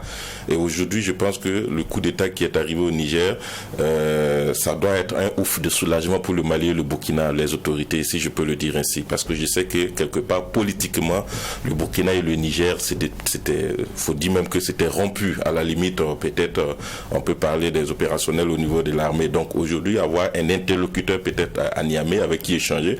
Vous avez vu déjà que les premières heures ont permis au nouveau maître du pouvoir de faire un déplacement à Ouagadougou, à Bamako également. Ça montre qu'il y a un dialogue qui se tisse déjà. Et ça peut permettre, faciliter un peu la coopération, le renseignement dans la lutte contre le terrorisme. Donc toucher au Niger aujourd'hui, ce n'est pas d'exfiltrer le président Bazoum et puis aller réinstaller. Et je dis encore, on va aller réinstaller Mohamed Bazoum dans un pays où l'armée a déjà fait allégeance à celui qui a pris le pouvoir. Et des généraux, pas des... Est-ce que toutes les entités des forces armées du Niger ont... M. Kaboré, quittons dans ces débats. Ça, c'est des débats de grains. Est-ce que toutes les unités ont rallié, n'ont pas rallié? Ça, c'est des débats de grains. Oui, mais cela est important. Non, c'est pas important. Il y a eu un communiqué de commandement des forces armées nigériennes qui a été signé, qui dit qu'on fait allégeance à l'armée. Après ça, on a vu des généraux qui ont fait des missions dans la sous-région pour le compte de ceux qui sont aux affaires. Après ça, on a vu la liste également qui a été composée pour les membres du Conseil national pour la sauvegarde et la patrie. On a vu la liste des généraux et des colonels-majors. On a des journalistes confrères sur place. Quand vous discutez avec eux, ils vous disent qu'il n'y a pas de division au niveau des unités actuellement. Tout ce qui vous le disent, c'est faux. Je connais des confrères à qui je peux donner ma tête à couper parce que je sais leur niveau de professionnalisme également et puis leur niveau également d'introduction dans certains milieux. Il y a eu également une liste d'une dizaine de changements au niveau de la hiérarchie. Donc, me dire aujourd'hui que ce n'est pas toutes les unités, je suis désolé. Et l'autre chose également, on sait dans nos États, comme à la garde présidentielle, c'est la garde qui détient généralement le plus de matériel, logistique également, ça on le sait aussi. Et ensuite, je dis que aujourd'hui, je ne sais pas comment les chefs d'État seront inspirés pour mener une opération au Niger et prendre le président déchu, Mohamed Bazoum, aller réinstaller, gouverner avec quelle armée, gouverner avec quelle population également, et gouverner avec quel partenaire, je veux dire. Donc pour moi, c'est hors de question. Il faut travailler peut-être plutôt aujourd'hui à demander à cette transition ou à ces autorités d'avoir un chronogramme clair, de dire exactement où ils veulent aller et que comment on peut appuyer, accompagner, aller dans ce sens parce qu'il y a déjà le terrorisme sur le terrain. Le vide institutionnel qui est là aujourd'hui ne profite qu'aux groupes armés terroristes, de mieux se réorganiser, de mieux s'équiper et de mieux encore occuper peut-être des positions stratégiques du pays. Au moment où nous allons finir ces débats-là, on va venir trouver qu'ils ont encore gagné du terrain. Donc il faut quitter, à mon avis, ces débats pour passer véritablement à un soutien pour qu'on puisse libérer véritablement ce qui se passe. Sinon, c'est pas une semaine après. Jusqu'ici, les différentes médiations engagées par la CEDEAO ont échoué. Bon, vous m'avez dit tout à l'heure que qu'est-ce qui prouve que toutes les unités sont d'accord. Moi, je ne sais pas quelles sont les informations que vous tenez pour dire que toutes les négociations ont échoué. Je ne sais pas. Mais dans tous les cas, je pense qu'il y a eu des émissaires. Ils ont ouvert les frontières aériennes pour recevoir au moins des émissaires. Ça, c'est déjà un pas. Ensuite, vous avez eu des rencontres également qui sont déroulées. Ça aussi, c'est un autre pas encore. Maintenant, après, ce qu'ils font aussi à l'intérieur, il faut accepter qu'ils ont pris le pouvoir. Ils sont souverains de leur manière. Donc, ils sont libres de s'organiser également. Donc je pense que le discours actuellement doit changer et c'est le discours qui doit être le discours des sorties de crise. Et cette sortie de crise-là, peut-être demander la libération du président déchu Mohamed Bazoum et sa famille, c'est fondamental pour qu'il puisse jouir de ses droits pleinement, pour qu'il puisse également bénéficier de tout ce qu'il peut, il a besoin comme au quotidien, comme le minimum vital pour pouvoir et que tout le monde soit sûr qu'il est dans les bonnes mains, il est libre. Ça, c'est fondamental. Maintenant, la question de restaurer l'ordre constitutionnel, la question de l'intervention militaire, la question de est-ce qu'une telle partie de l'armée est d'accord, une autre partie de l'armée n'est pas d'accord, je pense que ce sont des questions qui ne sont pas du tout à l'ordre du jour. D'accord. Alors, docteur Lolo Pépin-Yen, on a vu que cette semaine, le nouveau pouvoir de Niamey, elle aussi a durci le ton face à la CEDEAO. Finalement, est-ce qu'il faut s'attendre à une intervention militaire selon vous? Bon, même moi, dès le début, je ne croyais pas à une intervention militaire, ça il faut le dire. Voilà, jusqu'à aujourd'hui, je ne crois pas à une intervention militaire. Vous rejoignez donc Albert. Voilà, donc, mais tout est possible, mais je ne pense pas que ça puisse arriver. Et si ça venait à l'être, bon, il faut regretter cela, parce que je ne vois pas l'opportunité aujourd'hui d'une intervention militaire. Ici, l'objectif avancé, et moi je trouve que vraiment c'est déjà un combat perdu d'avance. Alors, on prétend ici faire une intervention militaire pour rétablir une légitimité. Mais laquelle légitimité qui n'existe pas? Mais si Bazoum était légitime, normalement le peuple devrait s'insurger contre le coup d'État. Mais alors que c'est le contraire, le peuple s'est insurgé pour soutenir les militaires au pouvoir. Mais où se trouve la légitimité? La souveraineté appartient au peuple, le pouvoir appartient au peuple, la légitimité appartient au peuple. Je prends le cas du Burkina. Lorsque le coup d'État du 15 septembre est arrivé, un président qui n'a même pas fait l'objet d'une élection au suffrage universel, qui a été élu par un collège restreint, mais qui a été légitimé par le peuple. Des militaires sont venus faire un coup d'État, mais le peuple s'est insurgé contre le coup d'État, n'est-ce pas? On a défait les militaires et réinstauré le président qui a été victime du coup d'État. Il a organisé les élections et maintenant le président Roch Marc Kabore est venu. Mais voilà comment on peut dire ici que c'était un pouvoir légitime. Voilà. Et le président Kafando tirait sa légitimité du peuple insurgé. La preuve est que le peuple s'est insurgé pour bloquer le coup d'État. Mais on se retrouve dans une situation où on parle de légitimité, alors que le peuple soutient ceux qui sont les militaires qui sont arrivés au pouvoir. Où se trouve aujourd'hui la légitimité de Bazoum qu'on veut rétablir? Ça n'existe plus. Donc moi je pense que ce qu'il faut, comme il a dit, c'est essayer de négocier comment vraiment assurer une transition apaisée. Voilà, et arriver ici à rétablir l'ordre constitutionnel dont il est question. Voilà. Mais parler de restaurer Bazoum, venir intervenir pour replacer Bazoum, je pense qu'il n'a plus de légitimité. Voilà. Et sa légitimité, même s'il a une légitimité, aujourd'hui Bazoum tire sa légitimité plus la CEDEAO et des forces étrangères, des puissances étrangères, mais pas de son peuple. Alors qu'en démocratie, le pouvoir appartient au peuple. Donc je suis désolé que déjà ce combat, si c'est l'objectif visé, et je trouve que vraiment c'est de l'aventure. Voilà. Mais il faut s'attendre à tout parce qu'aujourd'hui il y a beaucoup d'enjeux géopolitiques.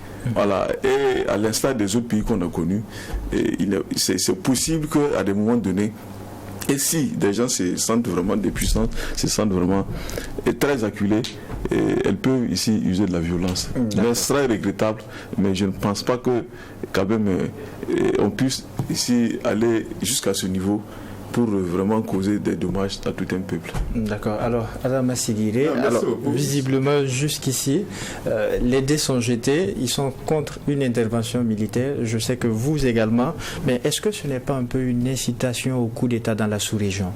Non, pas une incitation au coup d'État. Je voudrais répondre sur les propos du docteur. Quand il a dit que tout est possible, moi je voudrais dire que tout n'est pas possible. L'impossible existe dans la vie. Et l'impossible, c'est réinstaller Bazoum au Niger. Et je crois que c'est Rousseau qui disait qu'on ne réussit pas en tentant l'impossible. L'impossible existe. Il y a des choses qu'on ne pourrait jamais faire sur la terre. Et aujourd'hui, réinstaller Bazoum au Niger, là, c'est ça qu'on appelle impossible. Pour quelqu'un qui ne connaît pas impossible, c'est ça qu'on appelle impossible. Et moi je croyais que c'était les peuples qui étaient contre la CEDEAO. Je me rends compte que la CEDEAO est contre elle-même. La CEDEAO elle-même travaille à se nuire. Ici, en prenant la décision de réinstaller Bazoum au Niger, la CEDEAO a raté deux coups. Le premier coup, c'est que la CEDEAO ne pourra pas installer Bazoum. Le deuxième coup, c'est que la CEDEAO ne pourra plus négocier même avec les autorités nigériennes pour nous sortir de crise. C'est ça le problème. Aujourd'hui, la CEDEAO, même quand la CEDEAO va rater, et déjà même, elle a déjà raté l'installation de Bazoum. Les mois à venir, comme Nagrone a dit, l'idéal, ce que la CEDEAO pouvait faire, c'était de négocier avec les nouvelles autorités nigériennes pour voir comment la transition allait être gérée. Mais en décidant de réinstaller Bazoum, ce qui relève de l'impossible, les nouvelles autorités nigériennes ne sont plus même disposées à dialoguer avec la CEDEAO, qui a voulu les forcer. Et puis c'est impossible parce que la CEDEAO a quelle armée? pour rester les Bazoum. Quand vous prenez les pays de la CEDEAO, aujourd'hui en dehors du Nigeria, certains pays ont déjà annoncé, comme le Sénégal, les pays ne sont pas retirés. Mais quand vous êtes là, vous n'avez pas 300 soldats pour sécuriser vos frontières. Mais même si aujourd'hui on va envoyer de l'armée ivoirienne, sénégalaise et nigériane, ça ne se fait pas. On ne peut pas mener l'opération en 24 heures. Il faut créer un état-major, essayer de concevoir la stratégie et trouver. Ça dit que c'est justement cette rencontre de chefs d'état-major de la CEDEAO. Tous ces pays, tous les pays de la CEDEAO même sont aujourd'hui même confrontés même à leurs propres problèmes. C'est ça la triste réalité. Même le Nigeria se bat aujourd'hui avec Boko Haram qui n'arrive pas complètement à vaincre. En dehors, ce que moi je vois ici, la possibilité, la faisabilité, ce sont les 1500 soldats français qui sont sur le territoire nigérien. Ce sont ces soldats français-là qui pourraient intervenir. Mais ces soldats ne vont pas intervenir, puisque s'ils interviennent, les conséquences seront graves. Si la France intervient aujourd'hui au Niger, mais c'est déplorable et catastrophique pour la France. Donc c'est vraiment regrettable que la CEDEAO, depuis son existence, n'a pas pu faire quelque chose de bon pour les peuples africains. Et le Mali qui était en crise, la CEDEAO n'a même pas pu mobiliser 50 soldats pour aider le peuple malien. La CEDEAO n'a pas pu mobiliser 50 soldats pour aider le Burkina Faso à faire la guerre. Et aujourd'hui, la CEDEAO veut se battre pour installer un président déjà désavoué par son armée, mais aussi pas seulement par son armée, comme le docteur a dit, pas seulement par son armée. Il y avait tout de même des forces de la sous-région au Mali jusqu'à ce qu'il soit chassé. Quelle force? C'est l'aménagement. L'aménagement était au Mali. Ce ne sont pas les pays de la CEDEAO ont contribué dans le Burkina. À travers l'aménagement. Mais c'est que je suis en train de dire, ça c'est dans un autre cadre. Ça ce n'est pas la CEDEAO. Ça c'est dans un autre cadre. C'est les Nations Unies. Sinon vous avez déjà vu la CEDEAO mobiliser 500 soldats pour envoyer où? La CEDEAO n'a jamais pu mobiliser des soldats. Comment aujourd'hui elle peut dire qu'elle va mobiliser des soldats pour aller déloger Bazoum? Mais excusez-moi, pour vous c'est impossible. C'est impossible. Je ne sais même pas pourquoi la CEDEAO a pris cette décision-là, mais comme on le dit de façon populaire, comme quand l'arrivée est terrassée, tu ne vois pas ses oreilles. C'est pour ici même, la CEDEAO même a creusé sa propre tombe. Et maintenant c'est l'occasion maintenant pour les populations de l'enterrer définitivement et de célébrer même ses obsèques même sans cérémonie même. D'accord, voilà. Alors Albert, le nouveau pouvoir à Niamey a déjà procédé à la suspension de certains médias occidentaux. Ils ont même dénoncé des accords militaires. Visiblement, c'est le même chemin du Mali et du Burkina. Mais naturellement, parce qu'on vous dira que ce qui a tué Makala Kala, c'est ça qui va tuer Makolo Kolo aussi. Donc si au Mali, les médias occidentaux comme RFI et France 24 qui ont une grande audience n'existent plus, au Burkina Faso suspendu également, au Bénin j'ai vu le président Patrice Talon qui a menacé, mis en garde ouvertement RFI sur la question du traitement de l'insécurité au Bénin. Au Sénégal, on a vu il n'y a pas longtemps le gouvernement qui a mis en garde également France 24 et il y en a encore dans d'autres pays. Aujourd'hui, certainement que ces autorités qui sont au pouvoir se sont dit les médias occidentaux font partie des instruments aussi de propagande et qu'il faut travailler aujourd'hui. Moi, j'étais à Cotonou et j'avais la chance peut-être de voir France 24 là-bas matin, midi, soir et j'étais étonné même de voir France 24 qui montre les images de manifestants à Niamey à longueur de journée en boucle. Et ça, franchement, je me posais bien la question, mais comment c'était quand même comme ça? Ils le faisaient très bien en boucle. Mais quand j'ai appris la suspension, j'étais étonné quand même. Mais il faut se dire qu'eux aussi, ils ont compris certainement que ce sont des médias qu'il faut peut-être rapidement suspendre les programmes si vous voulez aller plus loin. Et certainement, leurs amis peut-être leur diront également qu'il faut s'attaquer rapidement parce qu'ils tapent là où ça fait mal. Quand ils tapent là-bas, vous voyez la France qui réagit tout de suite avec le président français ou qui dit on condamne fermement la suspension des programmes des médias. La France reste sur les questions de liberté. Ils savent qu'en tapant là-bas, ils ont tapé là où ça fait mal aussi. Parce qu'on a vu ce qui s'est passé avec les médias russes quand la guerre a commencé entre l'Ukraine et puis la Russie. La suspension des programmes des médias russes en Europe. On a vu comment ça fait beaucoup de polémiques ailleurs. Donc il faut chercher les points stratégiques, sensibles et puis taper là-bas. L'autre chose également dans ce cas de figure, c'est comme M. Sigiri le disait, la CEDEAO aujourd'hui a pris beaucoup de coups en annonçant les mesures qui ont été prises de façon drastique. C'est fort, c'est pas des sanctions graduelles, mais un coup. Et vous voyez du coup, le Tchad qui n'est pas dans la CEDEAO ne ferme pas ses frontières. La Libye avec le Niger ne ferme pas ses frontières. Le Burkina ne ferme pas ses frontières. La Guinée ne ferme pas ses frontières. Le Mali ne ferme pas ses frontières. On pourrait citer d'autres pays comme l'Algérie, comme la Mauritanie. Finalement, cette mesure-là, ça répond à quoi? Quand vous regardez là, concrètement dans la pratique, il y a très peu de pays qui est ferme. C'est peut-être le Bénin, c'est peut-être le Nigeria. La mesure se ressent déjà. Non, la mesure peut pas. Mais c'est-à-dire, il peut avoir à un moment donné. Moi, je dis, la seule mesure qui est peut-être forte ici, c'est la question de monnaie, l'échange. Sinon, les questions de frontières, c'est pas des mesures qui peuvent véritablement faire souffrir. Le Bénin, qui est voisin avec le Nigeria avait décidé de façon unilatérale de fermer ses frontières avec le Bénin pendant des années. Alors que le Nigeria, c'était quand même le gros flux de l'économie béninoise. Il y a à peine un an, ils ont réouvert. Donc, sans mesure même de la CEDEAO. Donc, pour dire aujourd'hui qu'il y a beaucoup de fermetures, les fermetures de frontières, c'est pas forcément les moyens appropriés. Ça, c'est le premier élément. Deuxième élément, l'ultimatum annoncé par la CEDEAO, tout en sachant qu'elle ne peut pas exécuter l'ultimatum, ça fait déjà un autre coup. La troisième chose, des émissaires de la CEDEAO aujourd'hui n'arrivent pas à rencontrer les autorités au pouvoir. Ça, c'est également un autre coup. Quatrième chose, vous avez un peuple qui vomit, excusez-moi de l'expression, ça aussi c'est un autre coup, diplomatiquement. Et sur 15 pays, vous avez aujourd'hui 4 pays qui sont dirigés par des militaires qui sont exclus d'office de la CEDEAO. Il reste 11 pays. Dans les 11 pays, encore, il faut se poser la question, sur les 11 pays, combien de pays aujourd'hui, véritablement, la CEDEAO pèse dans la balance et peuvent véritablement contribuer à asseoir la CEDEAO sur ce truc. Parce que l'absence du Mali, du Burkina, du Niger et la Guinée aujourd'hui, c'est pas rien. Il faut les reconnaître. Ça, c'est un gros coup même pour l'institution si elle doit être honnête. Donc véritablement, je pense que la CEDEAO va dans une autre dynamique, mais il faut aussi accepter, c'est la peur aussi, parce que on a suivi peut-être le ministre des Affaires étrangères du Bénin qui disait que le problème, ce n'est pas ce qui se passe, il faut laisser passer ou pas. Le problème, c'est est-ce que c'est pas une déflagration sous-régionale totale, parce qu'il y a 5 coups d'État en moins de 2 ans. Est-ce que demain un autre pays ne va pas être victime? C'est la véritable question au niveau de l'institution CEDEAO. Sinon, c'est même pas la question de l'ordre constitutionnel qui les préoccupe aujourd'hui. C'est à qui le tour? C'est ça la vraie question. Alors, Dr Lopepin, les principales destinations commerciales du Niger, c'est d'abord la France en première position, suivi du Nigeria, du Bénin, ensuite vient le Mali et le Burkina. Est-ce qu'avec les sanctions économiques, le nouveau pouvoir pourra tenir? Bon, c'est sûr que ces sanctions vont avoir quand même un impact négatif sur l'économie nigérienne, ça il faut le dire. Ça va désorganiser l'économie, les activités commerciales, ça il faut le dire clairement. Et surtout que le Nigeria a suspendu son électricité, ça c'est un coup dur que le Niger va porter. Voilà. Mais bon, je me dis c'est un État, ils vont toujours trouver quand même... même ça c'est pas normal. Voilà, ici des ressorts pour quand même s'adapter, comme ce que le Mali a fait. Voilà. Mais il faut quand même regretter ces sanctions, parce que je me demande toujours quelle est la base légale de ces sanctions. Quelle est la base légale, quelle est la base juridique de ces sanctions? Mais jusqu'à même aller même citer même les familles même de ceux qui seront nommés au gouvernement, voilà, pour interdire les mobilités. Bon, ça répond à quoi? Est-ce que la CEDEAO prévoit de telles sanctions? Et encore, on parle mobiliser l'UEMOA qui est une union monétaire pour aller mêler à des activités politiques, à des sanctions politiques. Donc pour moi, on ne peut pas vouloir établir la légalité en prenant des sanctions illégales. C'est comme si on convoque l'illégalité pour régler un problème de légalité. Là en ce moment, il y a un problème.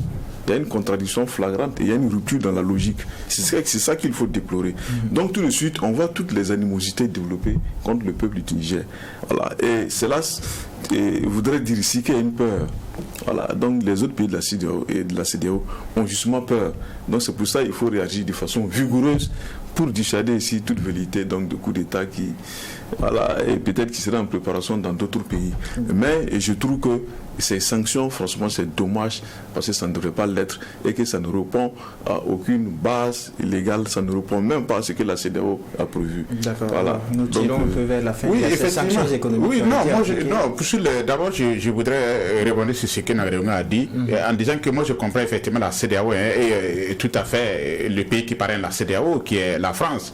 Parce qu'effectivement, on se demande après le Niger, c'est quel pays? Mais aussi, il faut se poser aussi de profondes questions. Pourquoi nous sommes en train de vivre l'ère de ces coups d'État-là? Est-ce que ce n'est pas comme ce que j'ai dit quelque part, l'échec de la démocratie pendant 6 ou même pendant 7 décennies? Voilà, c'est la preuve que la démocratie occidentale, la démocratie française, la démocratie représentative qu'on nous a imposée imposé pendant des années et des années, n'a pas pu instaurer le développement, n'a pas pu donner à boire, à manger, à se loger aux populations. C'est tout cela qui explique ces coups d'État. Et surtout que nous sommes dans un contexte d'insécurité, dans un contexte de terrorisme où les populations aujourd'hui ont besoin de cette paix face à une démocratie qui a échoué. Il va de soi que les populations se battent pour trouver d'autres alternatives. Et quand les militaires viennent au pouvoir, et les gens pensent que ces militaires seront la solution. Maintenant, pour revenir sur les sanctions économiques, vous savez, M. Kaboré, je pense que le Niger va tenir malgré toutes les difficultés, malgré les adversités. Quand il y a eu le cas du Mali, et qu'il y a eu des batteries de sanctions, on se rappelle très bien, des batteries de sanctions contre le peuple malien, contre les autorités maliennes, contre les dirigeants maliens. Mais moi, à un certain moment, le Mali était un pays enclavé, complètement enclavé, et de tous les quatre côtés. On se demandait comment le Mali allait faire pour s'en sortir. Mais le peuple malien voulant le changement et voulant affirmer sa souveraineté, les autorités maliennes et le peuple malien ont trouvé des solutions. Le Mali aujourd'hui n'est pas mort. Je peux dire même que le Mali se porte mieux même qu'avant même donc ça pour dire que le peuple nigérien ce sera pratiquement la même chose sur le plan économique effectivement, mais l'économie c'est un échange gagnant-gagnant. À un certain moment aussi vos partenaires auront besoin de vous, parce que si vous quittez leur marché, je ne comprends pas bien, mais il y aura un manque à gagner quelque part. À un certain moment les partenaires auront besoin de vous. Le Niger va trébucher certainement, et c'est tout à fait normal, mais on ne fait pas d'omelette sans cacher les œufs. Voilà, c'est un proverbe qui le dit, mais je reste convaincu que le Niger va trouver sa voie et le Niger se portera mieux dans 2 ans. D'accord, très rapidement. Oui, mais le danger, ce qui est déplorable, c'est que la CEDEAO a été vidée même de son contenu. C'est-à-dire que ici, l'élément fondateur de la CEDEAO, c'est la solidarité entre les communes, entre les États, entre les peuples. Mais aujourd'hui, la CEDEAO même a piétiné même cette philosophie-là, la solidarité.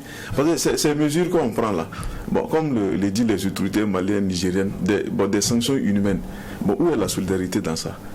Et encore, le panafricanisme, ça dit qui est ici sa philosophie de base. Où se trouve le panafricanisme? Donc, du coup, je trouve même que c'est une autodestruction de la CEDEAO, comme il a si bien dit. D'accord. Et nous allons terminer avec vous, Albert Nagrego. Il y a visiblement un boom géopolitique qui s'annonce pour la sous-région. 30 secondes. Oui, naturellement. Et aussi, l'autre chose très importante, c'est la question de l'armée française aujourd'hui. Vous avez vu que, à l'époque, j'avais dit, quand l'armée française quittait le Mali, j'ai dit, ce serait difficile pour un chef d'État aujourd'hui de recevoir les bases françaises, parce que aujourd'hui, c'est un argument prospère pour les organisations de la société civile et même les oppositions dans tous les pays. C'est un véritable prétexte aujourd'hui, quand vous avez ces armées françaises là sur votre territoire, de dire que nous ne voulons pas vous collaborer avec eux, ils n'ont qu'à quitter le territoire. C'est ce qui est arrivé aujourd'hui au Niger. Vous vous rendrez compte que depuis que l'armée française a quitté le Mali et a trouvé une partie refuge au Niger, tous les temps, les organisations de la société civile ont toujours manifesté pour demander leur départ. D'autres sont même aujourd'hui en prison à cause des manifestations. Et vous avez vu également au niveau de l'opposition, au niveau également des politiques, comment ça se passe. Et dans les rues, aujourd'hui, tous ceux qui soutiennent le coup d'État, c'est avec des drapeaux russes pour dire que ah bah, la France dehors, la France dégage. Donc, moi je pense qu'à un moment donné, que ce soit la France, que ce soit également nos autorités, là, il faut savoir trouver le juste milieu pour éviter d'attirer certains éléments qui peuvent devenir des éléments déclencheurs aujourd'hui d'instabilité dans la sous-région.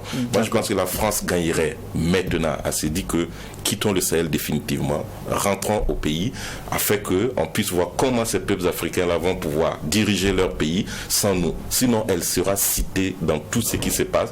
Et depuis l'affaire, aujourd'hui, on voit c'est la France qui condamne, qui soutient la CEDEAO, c'est le ministre des Affaires étrangères de la France, ainsi de suite.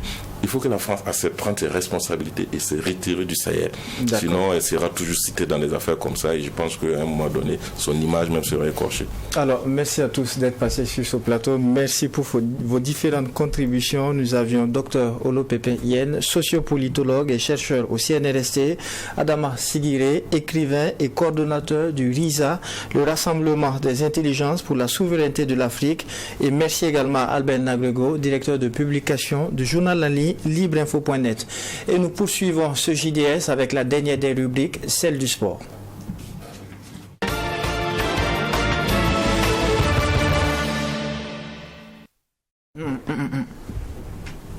Le monde entier a célébré le 25 juillet dernier la journée mondiale de prévention de la noyade avec plus de 1000 cas de noyade enregistrés par an. Le Burkina Faso n'est pas resté en marge de cette célébration. Pour l'édition 2023, la Fédération burkinabé de sauvetage a opté de sensibiliser la population à travers des panels. Après un exposé sur les risques de noyade en saison hivernale, des gestes professionnels avec des démonstrations ont été proposés. On écoute Anna Gambéré et Mamidriana Kamabou pour le reportage. Pour la célébration de l'édition 2023 de la Journée mondiale de la prévention de la noyade, le Burkina Faso a opté sensibiliser la population à travers les panels. En effet, plusieurs activités sont inscrites au programme, selon le président de la Fédération burkinabé de sauvetage, Madi Compaoré. La fédération entend mener des actions de sensibilisation dans différents établissements scolaires et différentes structures publiques comme privées pendant la saison pluvieuse. On va passer le message à travers les médias pour sensibiliser la population sur le danger de la noyade, le danger de l'eau, accès les différents points d'eau qui sont un peu dans la ville parce que il y a les inondations aussi qu'on ne prévient jamais et que ça vient comme ça. Donc il faut sensibiliser les gens. Quand il pleut, il faut limiter vraiment vos déplacements et puis pour éviter cela. Au cours de ce panel, les organisateurs ont fait état de lieu des cas de noyade au Burkina Faso. Selon ces derniers, le pays enregistre plus de 1000 cas de noyade par an. Les panélistes ont aussi présenté les causes de la noyade. Pour ces derniers, les causes de la noyade peuvent être divisées en deux groupes, c'est-à-dire les noyades primaires et secondaires. La noyade primaire ou accidentelle représente 75% des cas, dont 50% sont des enfants et 25% les personnes en situation de handicap. Jonas Kisbedo est un participant. Il salue l'initiative de la fédération. Ce panel lui a permis de prendre conscience de ce fléau.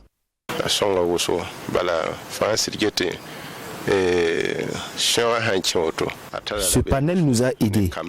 Pendant la saison pluvieuse, les caniveaux, les bas-fonds et les petits marigots qui sont aux alentours de nos maisons nous font très peur, car nos enfants jouent dans ces alentours. Nous pouvons dire que ce panel est la bienvenue, car cela permet d'aller sensibiliser nos voisins et entourages qui n'ont pas pu participer.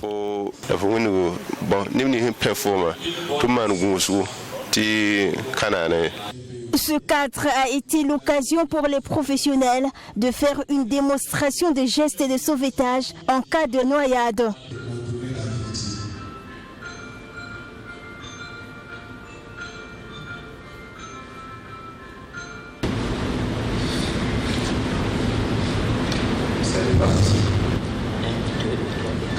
Et pour éviter les cas de noyade, la Fédération burkinabé de sauvetage invite les parents à aménager des lieux sûrs où les enfants d'âge préscolaire peuvent être pris en charge correctement.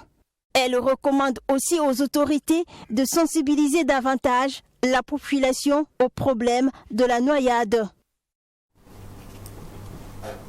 Et pour en parler, nous recevons sur ce plateau la Fédération burkinabé de sauvetage. Nous avons M. Alfred Yanogo. Il est membre de la Fédération burkinabé de sauvetage. Bonsoir et bienvenue. Bonsoir, monsieur. Nous avons également M. Stanislas Naré. Vous êtes instructeur au niveau de la Fédération de sauvetage. Alors, dites-nous, quand on parle de Fédération burkinabé de sauvetage, déjà, qu'est-ce que c'est? Que faut-il entendre par là? Eh bien, merci, Monsieur Serge. Merci de nous donner l'occasion ce soir de nous exprimer justement sur, de faire connaître cette fédération qui, nous dirons, est nouvellement créée. Puisque quand on parle de fédération, généralement, c'est quand on connaissait, c'est la Fédération burkinabé de natation. Alors, donc, on profite de cette occasion pour justement parler de la Fédération burkinabé de sauvetage. C'est une fédération qui s'occupe spécialement du sauvetage en eau, dont la création a eu lieu en 2017. Voilà, et officiellement reconnu par la Fédération internationale de sauvetage à Adélaïde, voilà, c'est-à-dire en Australie, voilà, en 2018. Voilà, depuis que cette fédération existe, nous avons à sa tête le président, Monsieur Madi Compaoré, justement, qui se bat jour et nuit pour faire connaître cette fédération. D'accord. Alors, avec vous, dites-nous un peu, quelles sont les missions que vous avez au niveau de la Fédération burkinabé de sauvetage? D'accord, merci Monsieur Kaboré. Il faut dire que la Fédération burkinabé de sauvetage est une fédération un peu différente des autres, en ce sens qu'elle a deux missions principales. La première, c'est une mission humanitaire. Voilà, nous œuvrons beaucoup à sensibiliser les populations contre le problème de la noyade. Et aussi, sur le côté humanitaire, nous avons beaucoup de formations, notamment les formations en sauvetage communautaire, les formations en sauvetage international et des instructeurs internationaux. Maintenant, sur le plan sportif, nous sommes comme toutes les autres fédérations. C'est-à-dire nous œuvrons pour avoir des résultats sportifs sur le plan national, continental et international. D'accord. Et en termes de pédagogie, quand on parle de la noyade, qu'est-ce que la noyade? Pour celui qui ne comprend pas, la noyade c'est quoi? D'accord, merci pour la question. Voilà, la noyade en termes simples, c'est un processus de troubles respiratoires. Voilà, suite à l'immersion dans un liquide. Voilà, donc, dès lors que vous vous retrouvez dans de l'eau, par exemple, et que vous êtes en difficulté, vous avez des difficultés à respirer, on parle dès lors de noyade. Alors, au niveau de la noyade, quelles peuvent être les causes qui peuvent conduire? Alors, les causes de la noyade, comme M. Naré vient de le dire, c'est justement le fait de, je dirais, les saisons, pendant la saison pluvieuse et tout, où les gens ne font pas attention et justement en allant vers les milieux aquatiques, voilà, plus ou moins méconnus, voilà, donc ces milieux-là peuvent justement amener à des noyades. Voilà, ça veut dire que nous avons les bas-fonds, les barrages et tout, où pendant la saison, les enfants qui sont justement les plus vulnérables, voilà, ça s'aventure dans ces milieux-là et qui, pour s'amuser, pourraient justement être affrontés à ces cas de noyade. Voilà. Alors, il y a eu près de 2000 cas de noyade au plan international en 2018 au Burkina Faso. Est-ce qu'il y a des statistiques? Bon, techniquement, il y a des statistiques justement sur ce plan, mais je pense que techniquement, M. Naré est plus habilité à répondre à cette question. D'accord, oui, M. Naré. D'accord, merci beaucoup pour la question. Je voulais répondre d'abord sur la première question, à savoir les causes de la noyade. Voilà, les causes dépendent du type de noyade. Il y a deux types de noyade principalement. La noyade primaire, où on dit que l'immersion précède la perte de la conscience. C'est-à-dire la personne tombe dans l'eau, la personne coule, va au fond d'abord, avant de perdre conscience. Et ce type de noyade-là représente 75% des cas de noyade. Et ceux qui sont principalement concernés, ce sont les enfants, comme l'a dit M. Yanogo, les personnes handicapées et les personnes très âgées. Il faut dire que toutes ces personnes-là sont des personnes qui, pour la plupart, ne savent pas nager.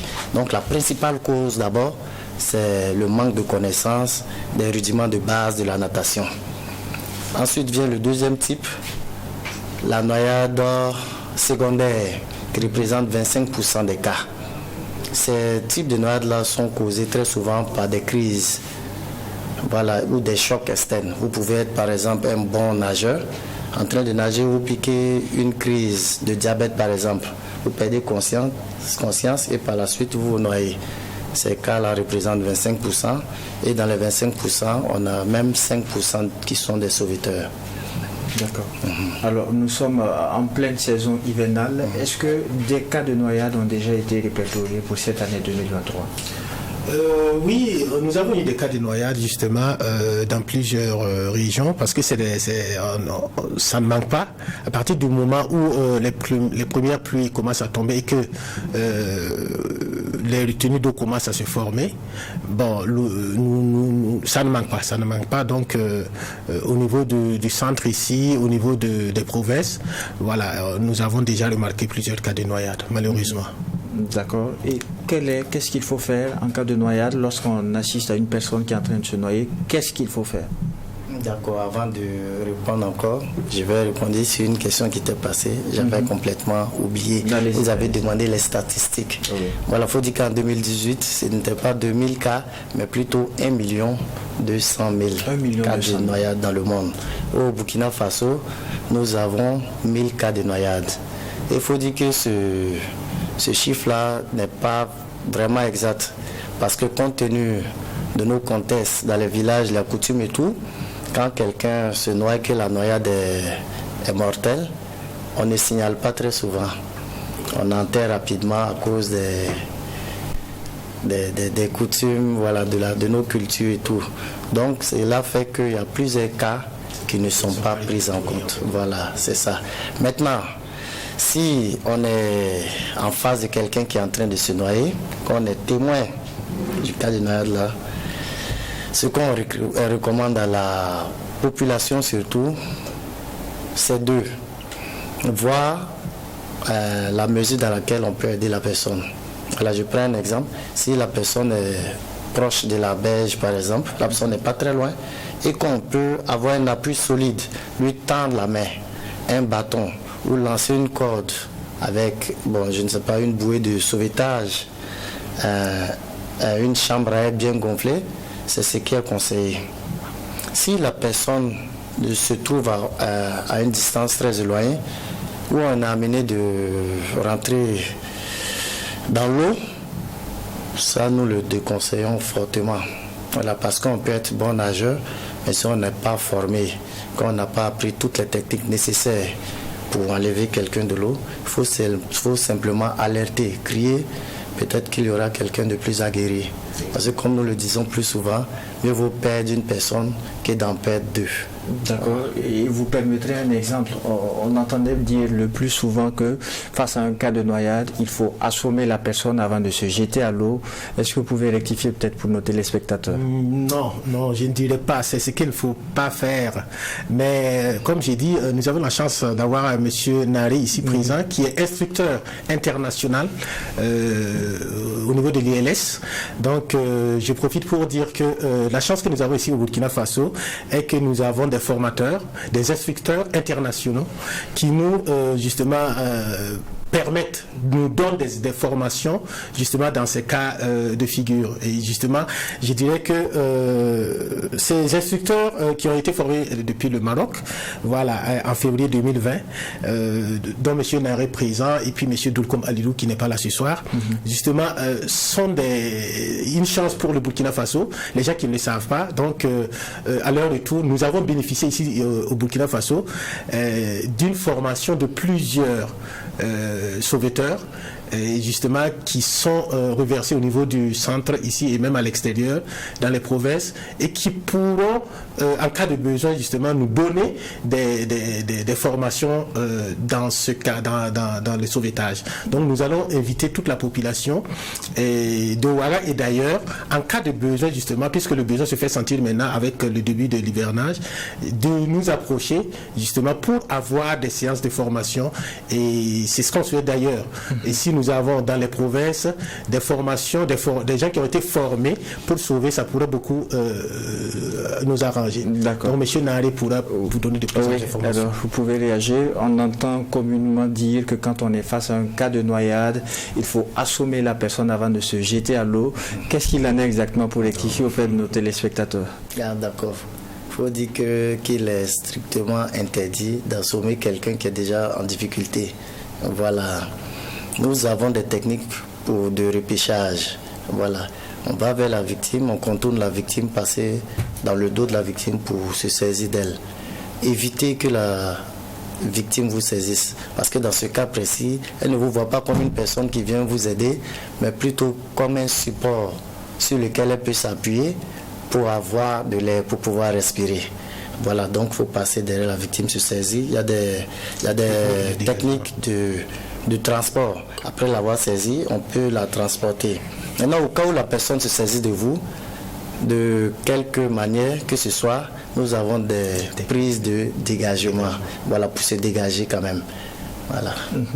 Quelles sont les dispositions à prendre afin d'éviter ces différents cas-là? En saison hivernale, quelles sont les dispositions à prendre? Alors, bon, moi, comme je dis techniquement, je vais donner juste mon avis, mais M. Nari pourra compléter. Alors, il faut dire que les dispositions à prendre déjà, c'est d'éviter l'accessibilité, justement, de ces cours d'eau. Voilà, l'accessibilité aux endroits où les risques sont élevés, comme il le disait, par les enfants, par les personnes âgées, par les personnes handicapées. Voilà, ça permettra plus ou moins d'éviter ces cas. Je peux dire qu'au niveau par exemple des bas-fonds au centre-ville ici, il serait bien qu'on ait des barrages, des barrières pour protéger justement ces endroits-là. Nous remarquons par exemple qu'au niveau du barrage de Tanguay, il y a certains endroits justement où malheureusement nous n'avons pas ces barrières-là qui mettent justement en risque nos populations. Voilà, vous remarquerez qu'un matin vous vous levez, vous voyez qu'il y a une voiture qui est passée par-dessus bord, et puis bon, ça crée malheureusement des situations. Donc nous allons inviter justement par votre antenne, nous allons inviter les autorités, les plus hautes autorités à prendre justement les dispositions pour ça, pour que pendant ces saisons-là, et ces barrages et retenues d'eau-là puissent avoir justement des barrières qui permettront de sécuriser beaucoup nos populations. D'accord, il nous reste moins de 5 minutes, vous pouvez réagir. D'accord. Donc en ces temps pluvieux-là, il est recommandé d'éviter de se déplacer. Voilà, c'est ce que je voulais ajouter à ce qu'il a dit. Voilà, faut éviter au maximum. Si vous arrivez à un endroit où il y a beaucoup d'eau, c'est mieux d'attendre. Alors, après les pluies, l'eau se dissipe et puis vous allez partir. Parce qu'on a coutume de dire, mieux vaut perdre un instant dans la vie que de perdre la vie en un instant. Il ne sert à rien de se gâter. Voilà. D'accord. Voilà, pour appuyer ce qu'il a dit, très rapidement, voilà, vous vous rappelez qu'il y a eu un moment où malheureusement nous avons perdu un groupe de personnes, les enseignants qui étaient partis pour les examens et qu'à leur retour, malheureusement, ils ont été affrontés à ces cas-là. Et c'était triste, mais bon, c'est pour dire que c'est des choses, c'est des risques à ne pas prendre. Dès que vous êtes à un endroit où vous voyez de l'eau, à un certain niveau, ne prenez pas le risque. Restez là où vous êtes tranquillement en attendant justement que même si vous avez 1 heure, 2 heures à attendre, je pense que ça vaut mieux que de perdre votre vie. D'accord. Et dernière question avec vous sur le sujet. Pour cette année, vous avez opté pour la sensibilisation à travers des panels. Pourquoi une telle option? Alors, bon, déjà, nous pouvons dire que nous sommes dans une situation pas simple avec justement la situation sécuritaire et ce qui ne nous a pas permis ouvertement d'aller dans des endroits où on veut. Donc, nous avons opté simplement de faire des sensibilisations, voilà, des panels. Et nous allons essayer quand même d'aller dans des endroits plus proches et nous allons aussi utiliser les canaux comme justement les médias écrits et les médias pour pouvoir aussi sensibiliser un maximum de personnes. D'accord. Quelque chose à ajouter par rapport à la question? Oui. Alors, vous verrez que les années précédentes, on était au barrage. Mais on a remarqué aussi qu'au barrage, les gens s'arrêtaient, ça perturbait beaucoup la circulation. Et ils ne comprenaient pas forcément le message que nous avions à leur passer. Voilà pourquoi cette année, on a opté pour les panels, les réunir dans un endroit et passer le message convenablement. Il y a des actions à venir. Nous avons prévu de faire le tour des 12 arrondissements, voilà, pour toucher beaucoup plus de personnes. D'accord. Alors, merci d'être passé sur ce plateau. Je rappelle, M. Alfred Yanogo, vous êtes membre de la Fédération burkinabé de sauvetage. Et également, M. Stanislas Nare, vous êtes instructeur à la Fédération burkinabé de sauvetage. Merci encore d'être passé. Merci, M. Kabouré. Et voilà qui met fin à ce journal du dimanche soir grand format. Merci de l'avoir suivi depuis le début de ce journal. On se retrouve, Dieu voulant, dimanche prochain. Mais d'ici là, portez-vous bien.